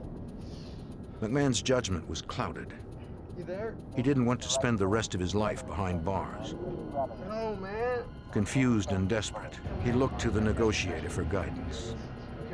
And the thing that seemed to work the most was constantly reminding him that as long as he was alive, he had some hope. He had a chance. Once he was dead, there was no chance. And that in Iowa, there was no death penalty. He had an awful lot of years ahead of him to figure this out. McMahon relented to the negotiator's insight. 4 hours after it had begun, the last fugitive walked out of the room, unarmed as instructed. The negotiator was able to defuse the situation without death or injury. Agents secured and searched the motel room. They recovered $29,000 in cash of the $65,000 that was stolen. They also found the .22 semi-automatic handgun. On every table rested empty beer bottles, marijuana, and powdered methamphetamine. Ballistics tests later confirmed that .22 was the weapon used to kill the 2 women in Iowa. Authorities questioned the pair separately. I understand from your brother that you committed both of the murders. No. One of them. Kaufman told investigators it was his stepbrother's idea to rob the bank. To pull off the heist, they needed a car.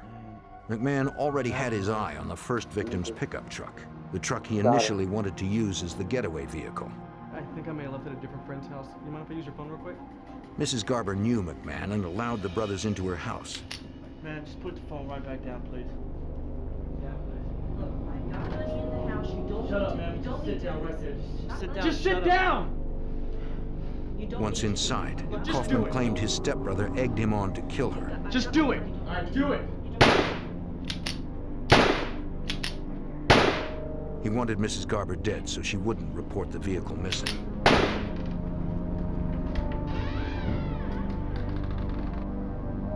Kaufman said he shot Barbara Garber twice, then again to make sure she was dead.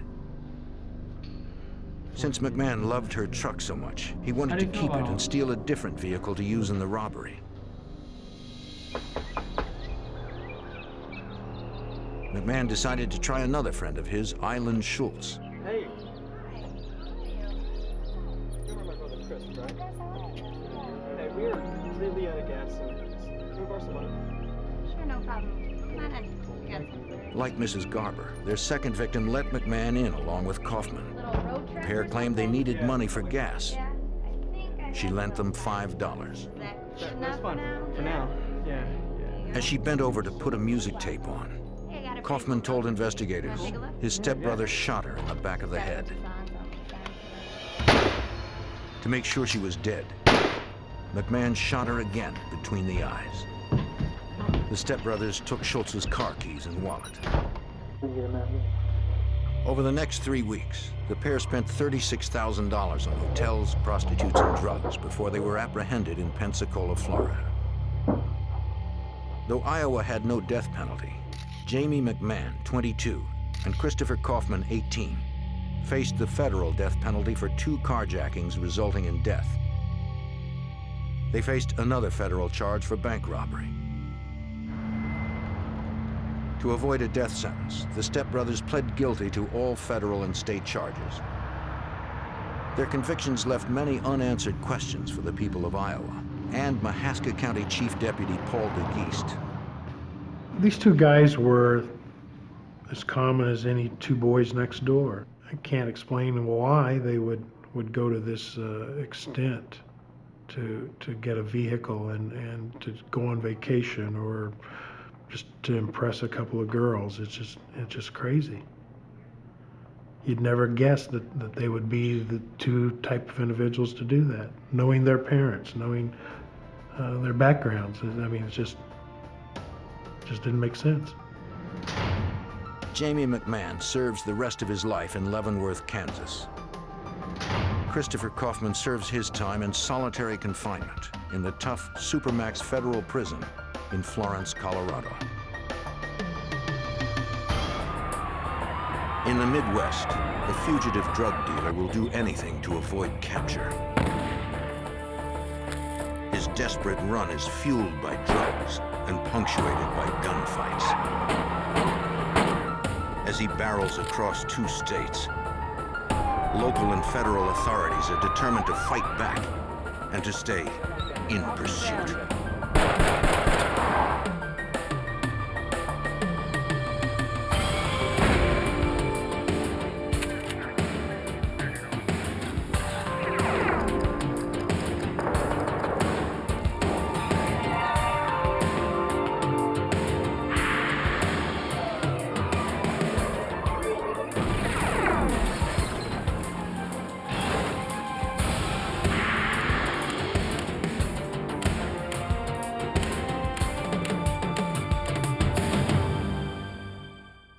When law enforcement officers become targets, no one is safe. So when a crystal meth dealer on the run from the law began shooting cops, it took more than police to stop him. I'm Jim Kallstrom, former head of the FBI's New York office. With a fearless killer on the loose in the Midwest, residents had to help the FBI and state and local police bring down the dealer and deliver him to justice.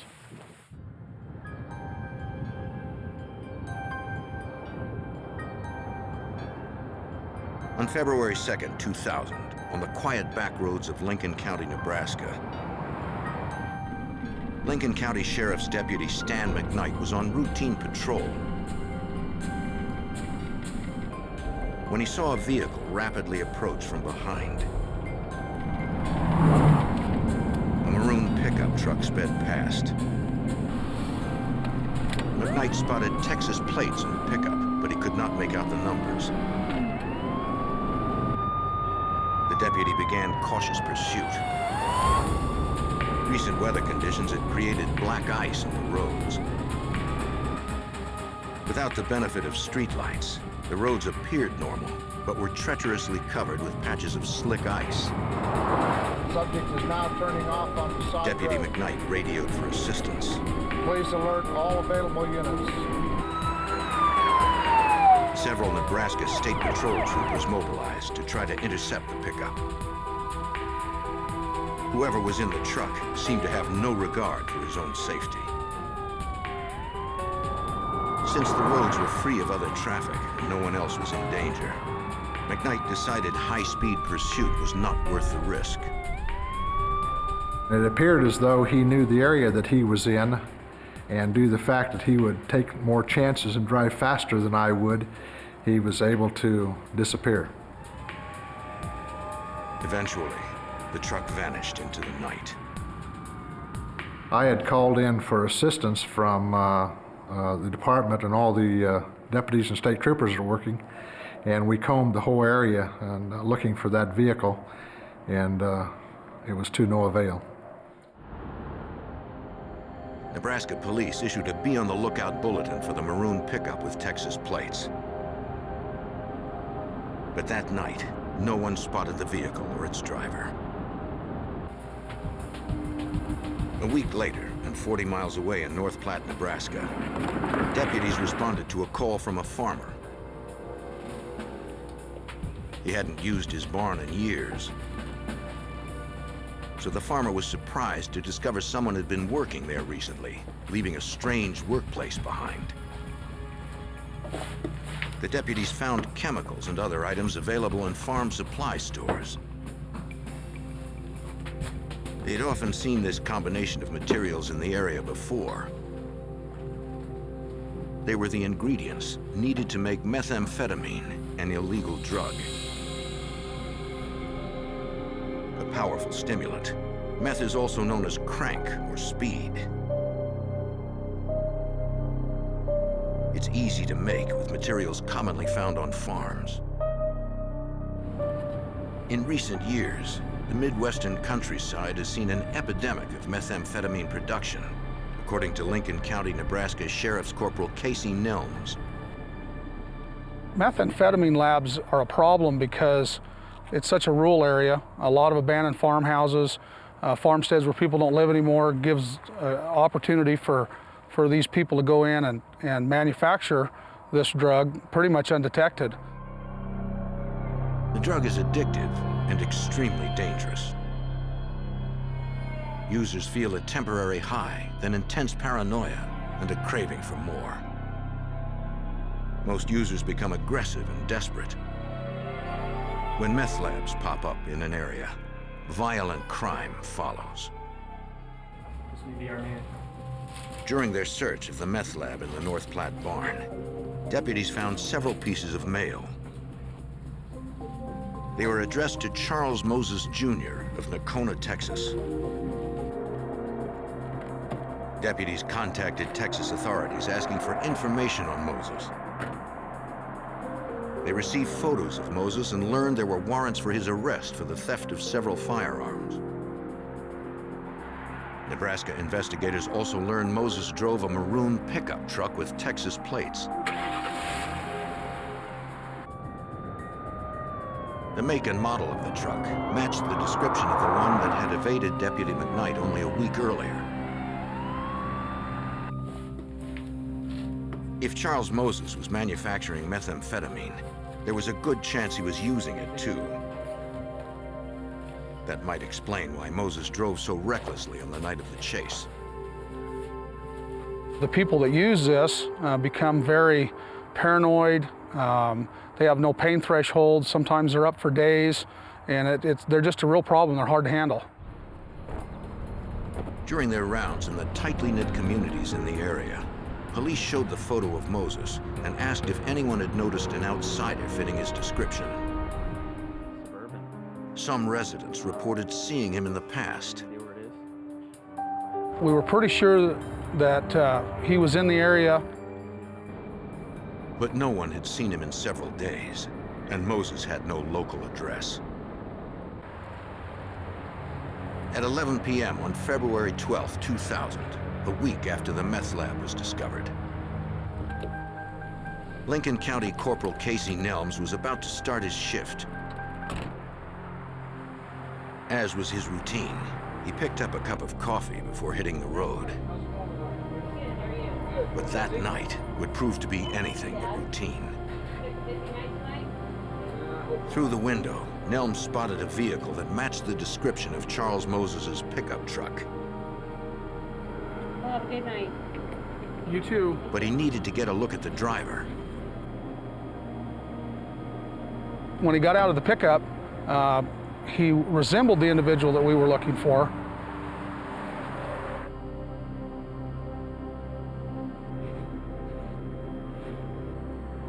The truck had Texas plates.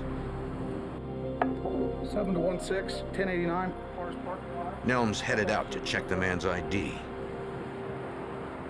But the man spoke first. What the roads like out there? They're pretty slick. Where are you heading? Just kind of heading out. Just going out. I approached him and asked him if he was where he was going and what he was doing. I asked him for his identification, and when he handed it to me, the name on the driver's license was Charles Moses. You're under arrest. I really expected that once I got a hold of him in the vehicle that I was going to be able to, take him out of the vehicle without any problem and place him under arrest, but he was just spectacularly strong. I just couldn't do anything with him, except just keep struggling with him to try to keep the weapon away from my face. Moses fired.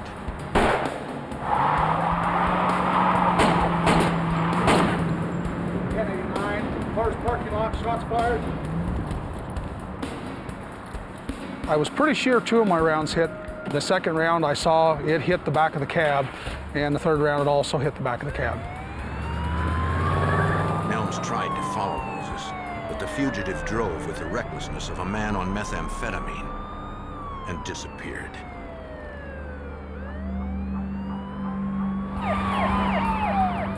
Nebraska State Patrol officers heard the shots fired call and joined the search for the would-be cop killer.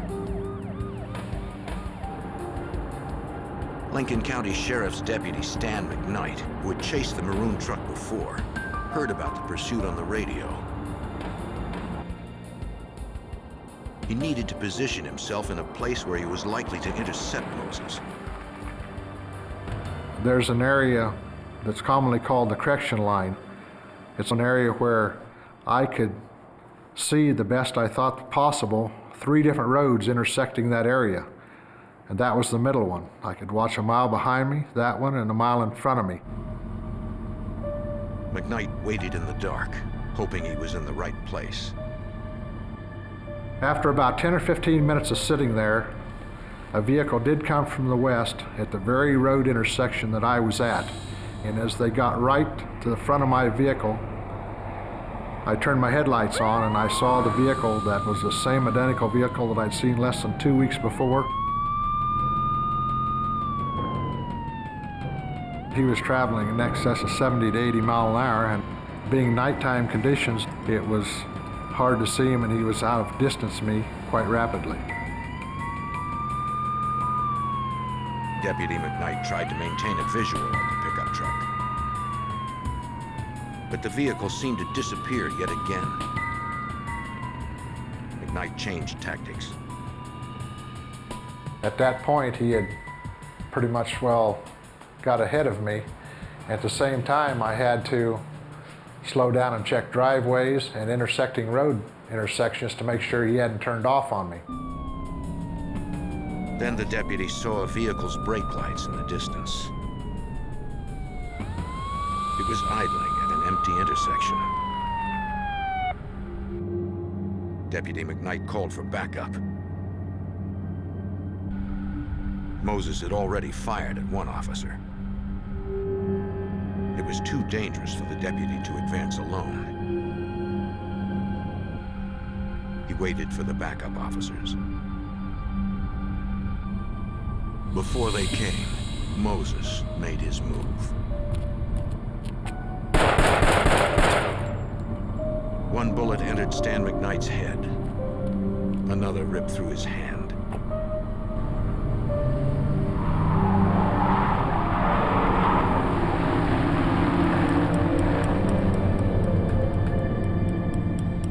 Upon figuring out that I'd been hit by a bullet, I was going to try to call to the rest of the officers around to let them know what was going on.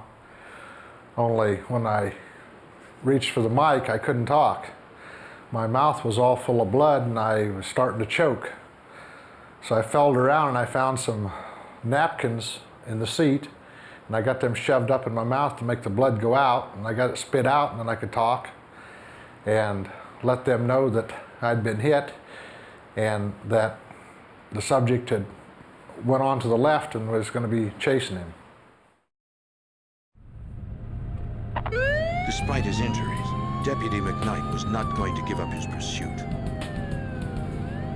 The wind was coming through the holes in the windshield, blowing glass all over. My left eye was completely shut from blood. My right eye, I was just blinking, but I could still see enough of my headlights to keep going down the road. Based on the coordinates McKnight radioed, several teams of Nebraska State Patrol troopers headed towards stakeout positions in the area. They drove with their headlights and flashers off so they wouldn't alert Moses. Troopers in 2 cars positioned themselves on a dark county road and waited.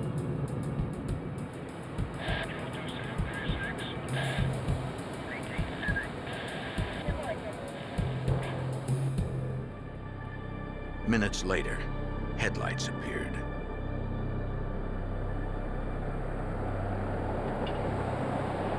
It was Moses.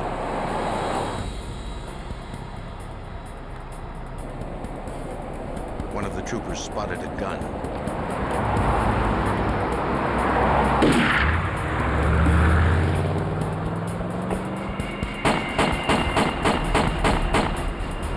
After firing a full clip at Moses, the trooper realized a bullet had torn through his bulletproof vest.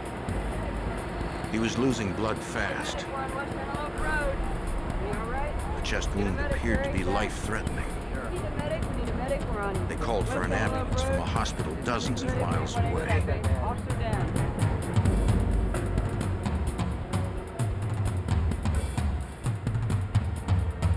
In the dark prairie, the troopers hoped their fallen friend would survive. In a frantic escape, Charles Moses had shot both a sheriff's deputy and a state trooper. Though gravely injured, Deputy McKnight continued pursuit of Moses, a man willing to kill to stay on the run. In February of 2000, Nebraska authorities confronted Charles Moses, a Texas fugitive suspected of running a methamphetamine lab.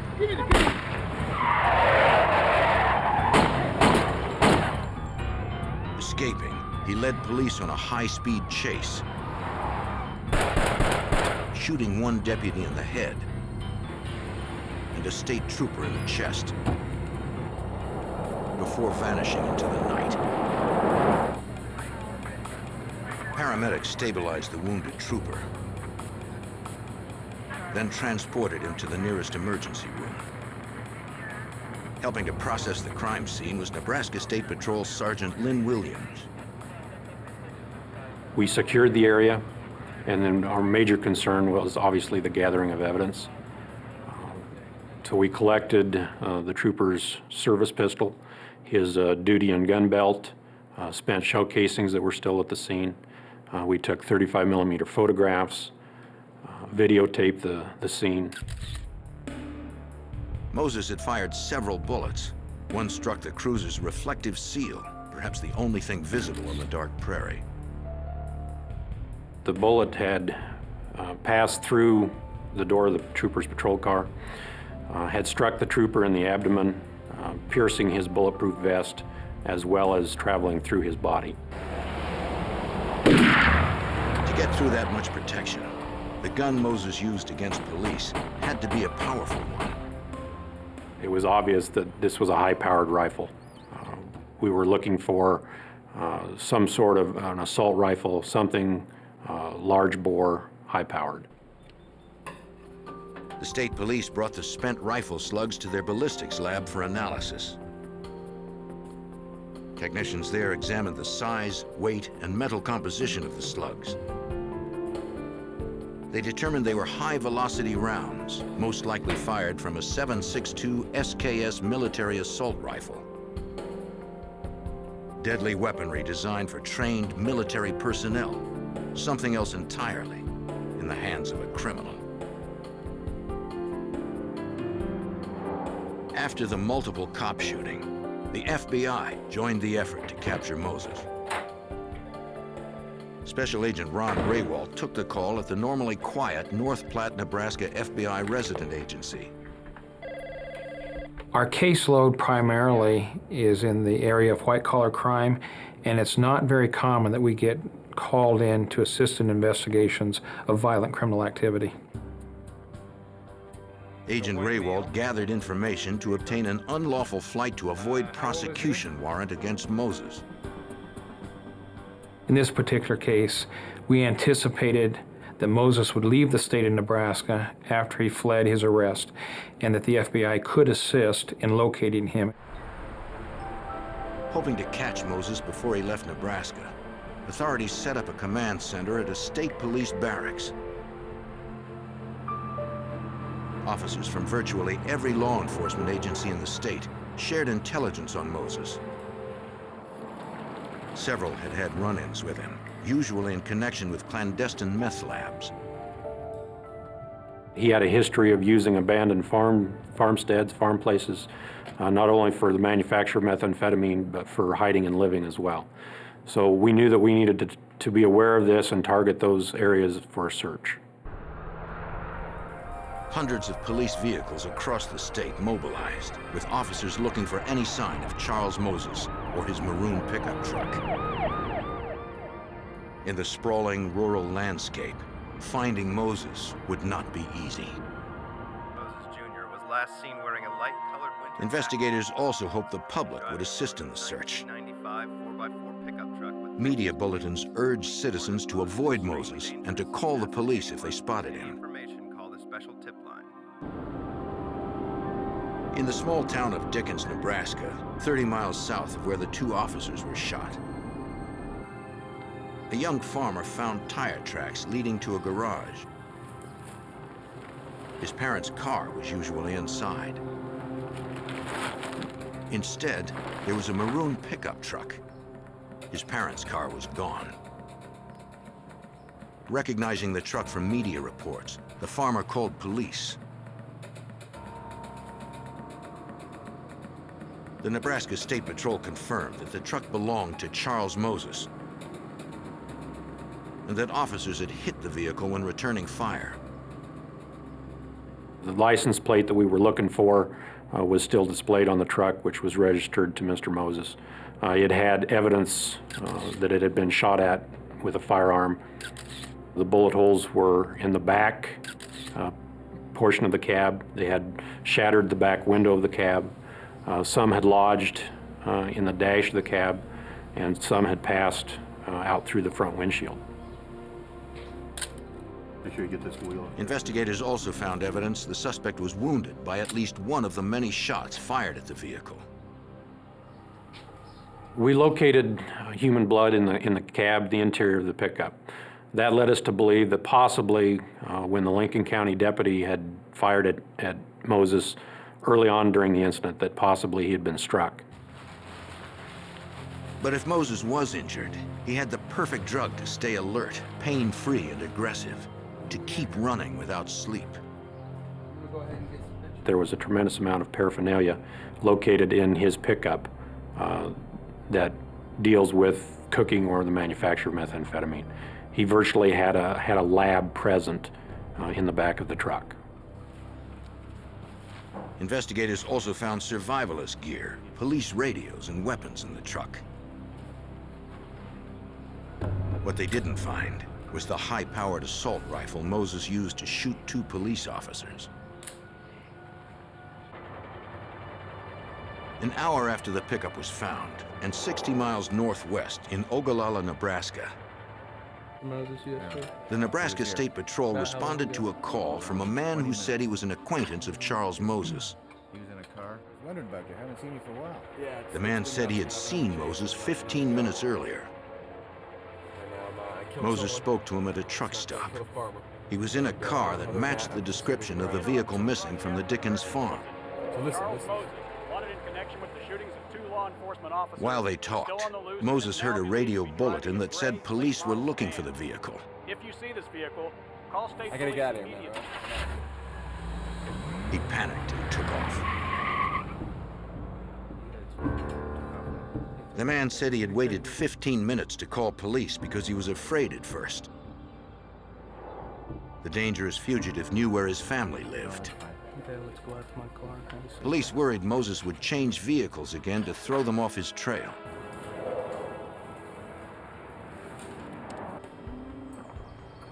Two hours after the last sighting, and 20 miles south of the truck stop in Paxton, Nebraska, a farmer noticed fresh tire tracks outside a house on his family's farmstead, a house that was closed up and unused. He called his family to ask if anyone had been to the house. They hadn't, but they told him about the bulletins, warning of a dangerous fugitive in the area. They said he should leave the place immediately. A relative on the line heard the farmer talking to someone.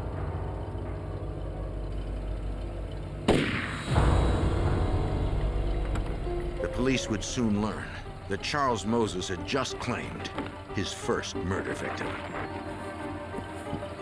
The deadly fugitive was still on the run,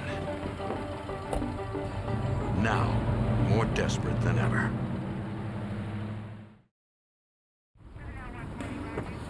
On February 14th, 2000, 36 hours after fugitive Charles Moses seriously wounded 2 Nebraska law enforcement officers, a murder investigation began in Paxton, Nebraska. The victim was a local farmer, killed while talking to a relative on his cell phone. The investigative team had to piece together the murder from crime scene clues. The circumstances indicated Charles Moses was involved, to Nebraska State Police Sergeant Lynn Williams. We had learned that the victim had drove in the abandoned farmstead to check on tire tracks that he observed. We believed that he surprised Moses, and Moses reacted with that surprise and shot the victim, killing him. Moses then drugged the victim from the victim's pickup, placed him on the ground, and Moses then got back in the victim's pickup and left the scene. Troopers found tracks consistent with those on the model of truck the farmer drove, as well as broken glass from the truck on one side of the driveway. The position of the glass suggested the vehicle's driver's side window had been blown out. FBI Special Agent Ron Raywalt knew the glass was an important clue. I anticipated that Moses would try and use a defense of self-defense, stating that he was returning fire from someone shooting at him. I knew that I could determine how many shots were fired and the direction that the shots originated from. When a high-speed projectile hits a piece of glass and the glass breaks, physical characteristics are left in the glass. This answers questions for the crime scene investigator. It tells them which bullet hit first and the direction of travel of the bullet. The glass would be examined later in the lab. Behind a barn property, investigators found the stolen car that Moses was last seen driving. car seemed hastily abandoned. In the back seat, troopers found chemicals, knives, and several firearms. It appeared that Moses had switched vehicles after he heard a radio report that police were looking for this car. It was very obvious that Mr. Moses had been attempting to hide or camouflage, conceal the vehicle. It had a tarp over it, and Moses was in the process of covering the vehicle with broken and dead branches, tree branches, and that sort of stuff. Investigators found the victim's identification, but they couldn't find the cell phone he was using when he was murdered. They believe Moses had the phone with him in the farmer's blue pickup truck. They issued an APB for the vehicle and contacted cell phone companies to begin tracking the cell phone signal. While powered on, cell phones are constantly in search of the nearest tower to be ready for use. Police can flag a specific phone number and learn which tower is serving it. 2 hours after the farmer's murder was discovered, a cell phone tower in Oshkosh, Nebraska picked up the signal from the missing phone. But before police could respond to the location, the cell phone signal disappeared.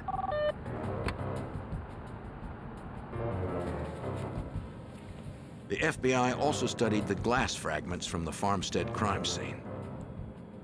I was able to determine that one bullet had been fired from outside the truck into the truck, and that the bullet thereafter passed through the truck. My examination further disclosed that no shots were fired from inside the truck. This was not self-defense. This was murder. Take a look at this.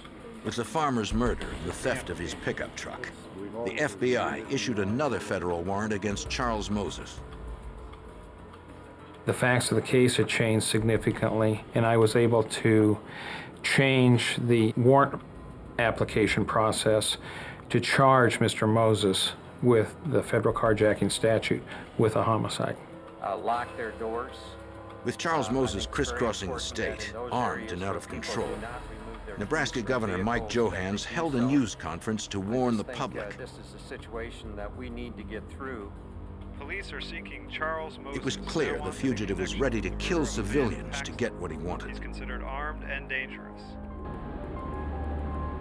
That evening, 80 miles to the west, near the Nebraska-Wyoming border, an elderly woman was enjoying a quiet evening.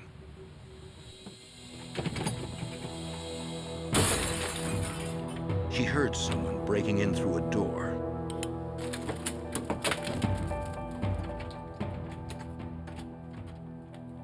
She could hear an intruder walking through the house,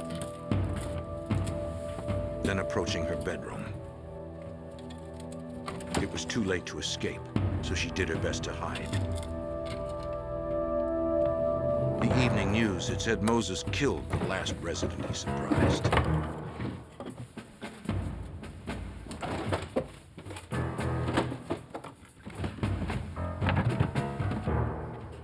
It sounded like he was looking for something, and then left.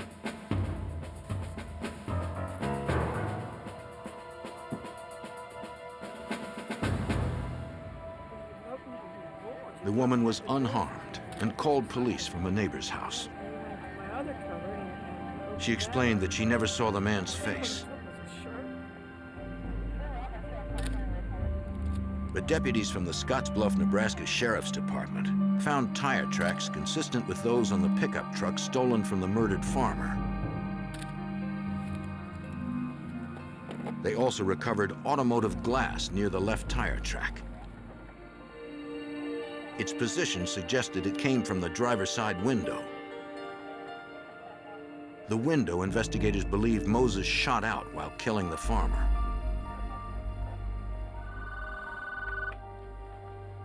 Local officers contacted the FBI about the new development. From the facts of the case and the type of glass left at that crime scene, it was obvious that Moses had been involved in that burglary. and that he was traveling in a westerly direction.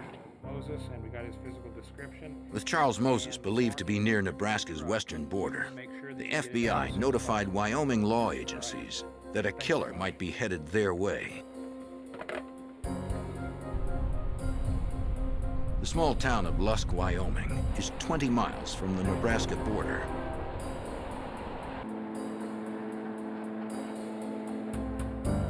At the Lusk Police Department, Chief Gary Gill received the FBI bulletin. That morning, we heard about Charles Moses from our dispatch. We knew that he was driving a Nebraska pickup truck, blue in color, and that he could be headed in any direction. The Wyoming media warned the public about the fugitive. Around 1 p.m. that afternoon, the media alerts paid off. We heard about the call from a truck driver who had called into dispatch and was relayed to our office that possibly that pickup truck Charles Moses was driving was at the south end parking lot of the truck stop here in Lusk. Assistant Chief Dusty Chrisman responded to the scene along with Chief Gill.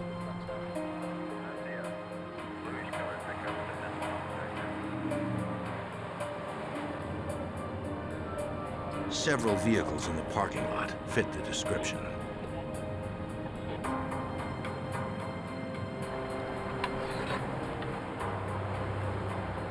Officers knew one of them might hold a murderer who also tried to kill 2 policemen. We were looking at license plates. We spotted a blue pickup that had matched the description.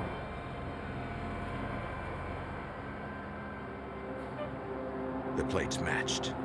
It was the truck. We decided to try to block him in if we could. The officers approached from opposite directions.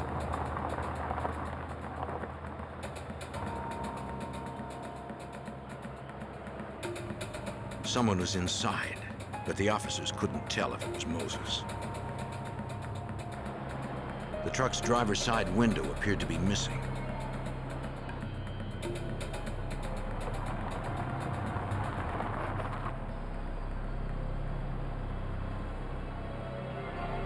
If it was Moses, he might have finally come down off a long and haggard methamphetamine binge.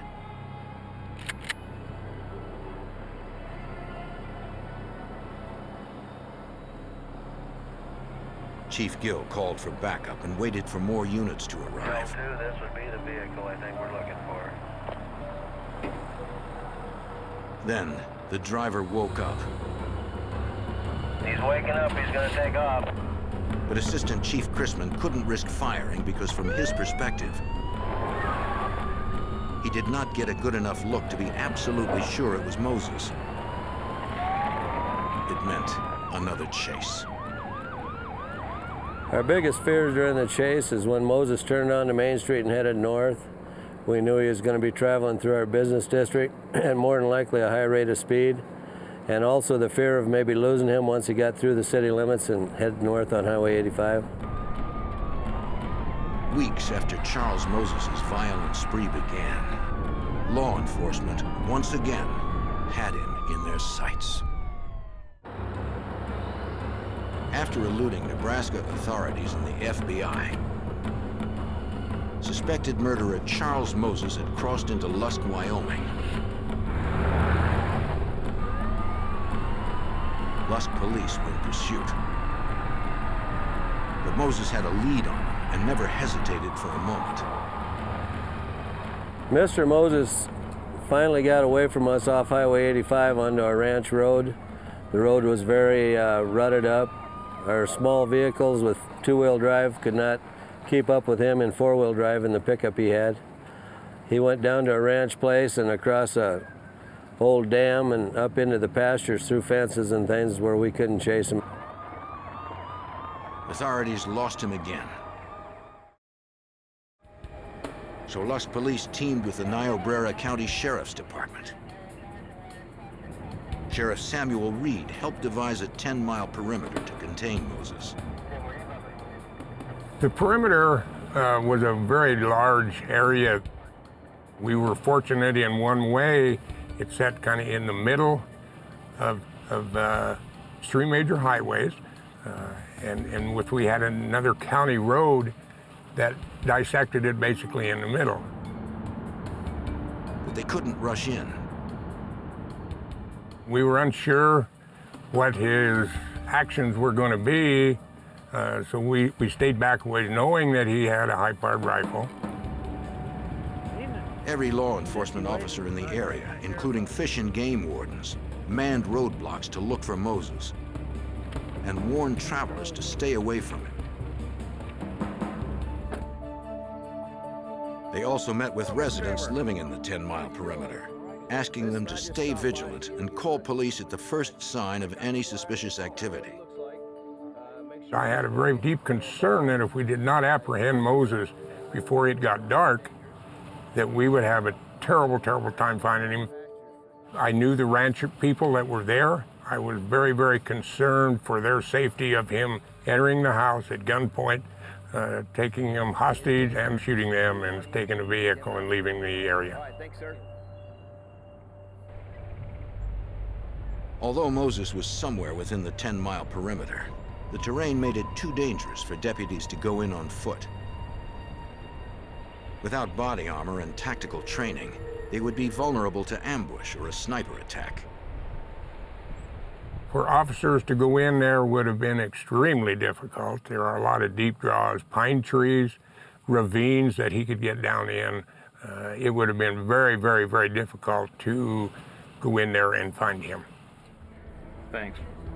Special Agent Ron Raywalt helped Wyoming authorities with the FBI's federal resources. The Wyoming office of the FBI brought in 2 aircraft to assist in the search on the state highways and the rural roads, trying to locate the vehicle Moses was in. Flying a grid pattern over the area, one of the aircraft spotted the truck Moses was last seen driving. It looked like it was stuck in a ravine. A SWAT team from the Nebraska State Patrol was airlifted to the area. Moses was armed with a high-powered rifle. The SWAT team had to move cautiously, man by man. An aggressive fugitive on powerful drugs could be behind any tree, ready to kill. They positioned themselves above the pickup, but they had no visual of Charles Moses. He might be watching them, waiting for a clean shot.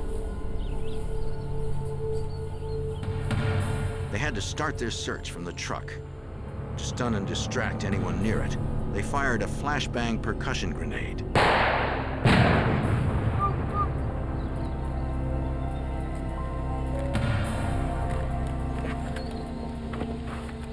He wasn't there. They found footprints in the mud by the truck and began following them.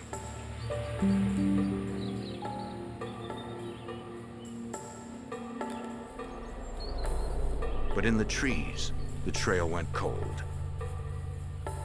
He had eluded us, the people that were right on the scene. He had eluded a SWAT team that had been flown in out of Nebraska. That night, Moses would surface again. At 8:30 p.m., rancher Jim Kramers and his son Justin heard their dog barking at something behind the house. They knew about Moses, so Justin went out armed. Someone was out there. I've got a gun. Don't go any further. From the brief look, they believed it was Moses. The gunman had to be stopped. Justin, take your rifle, go around back, get on the back side of him, and then you do what you have to do. Okay?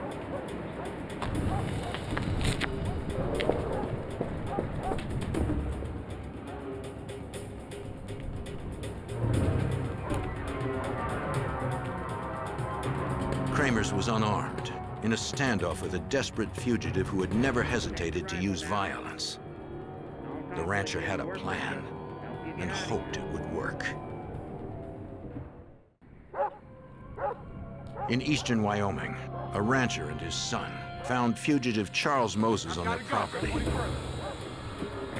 From media reports, rancher Jim Kramers knew Moses was wanted for shooting several police officers and killing a farmer for his truck. Justin, you know, on the backside. Justin Kramers went to cover Moses from the back. The father risked his life, hoping to end the fugitive's rampage without more violence. I was totally unarmed. Moses had a rifle and a large caliber pistol in his hands. Hoping his son could protect him if his plan failed, Jim Kramers offered Moses a deal. He knew the fugitive had been exposed to the day's cold rain showers. And put it there by that wheel. If Moses put down the guns and came inside, the rancher would give him a hot meal and throw his clothes in the dryer. This was a plan in my head that if I got him in the house, I had nothing to fear from him because we would know that he had no weapons. It was too cold, and if he ran out of the house without any of his clothes with him, why, he was not going to be in good shape. I very seldom invite someone into my house that I don't ask them to eat, so I knew he was hungry, so I said, let's have something to eat. Oh, that's the only way we're going. If they got him inside, they would try to call the police without him knowing. By this time, Justin Kramers had Moses in his sights. It looked like Moses was going for it. Then he tensed. All right, I put my rifle down now. Where's the other guy you're with? Right behind you. Jim Kramers hoped Moses would not draw his son into his violence. My greatest concern throughout the ordeal was that my son would not have to shoot someone. I didn't want him, you know, justly or unjustly, I did not want him to have to go through life knowing that he had killed a person. If it did turn violent, Justin could not waver. Justin! One of the fears I had was if I did have to shoot at him that I might miss. I only had one shot while he had up to 6 in his pistol, where I had a single-shot rifle. After weeks of a methamphetamine-induced rampage, Charles Moses finally slowed down. All right, let's go on into the house. We'll get you food. He left his weapons outside. I never actually lowered my rifle. I brought it down a small ways, but within quick enough time enough that I could have brought it back up to put on him if I needed to. Inside the warm house and out of his wet clothes, Moses concentrated on his first hot meal in days. I was able to go out the front door of the house and was gone for around 5 minutes while I called the sheriff from my brother's house, and then I was able to come back in the same door while he never realized I was gone. What's going on, Jim? A Lusk police officer and a Wyoming game warden were there in minutes.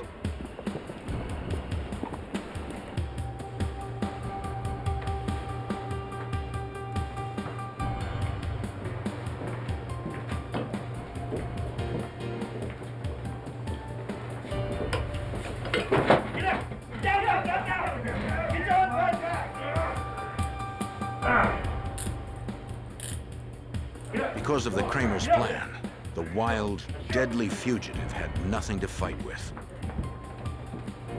After a staggering chase across hundreds of miles, filled with burglary, carjacking, gunfights, and murder, Charles Moses Jr. was finally in police custody.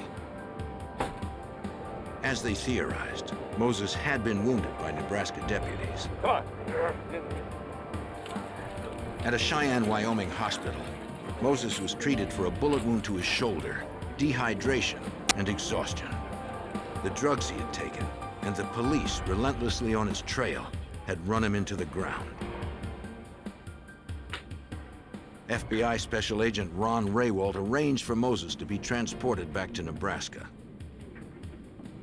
The morning after the arrest, when I drove to Cheyenne, Wyoming, I took a lieutenant with the Nebraska State Patrol with me, and I took Deputy Casey Nelms with me, the individual that had attempted to initiate the arrest originally.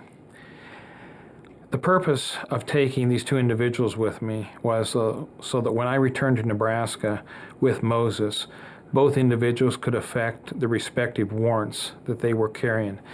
The lieutenant from the patrol arrested Moses for the violation of shooting a Nebraska State Patrol trooper, and Casey Nelms arrested Moses for the murder of the farmer as well as the assault by shooting of the two deputies from Lincoln County. Moses initially fought the charges against him. But when confronted with ballistics and other forensic evidence, he plea bargained to avoid the death penalty. Charles Moses Jr. pleaded no contest to second-degree murder and 2 counts of assault on a police officer. He was sentenced to 190 years in prison.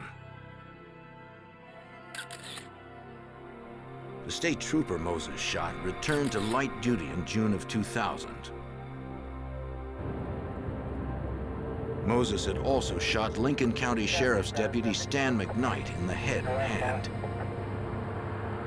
He spent nearly 2 months in the hospital. Never willing to give up, McKnight was determined to return to his regular patrol.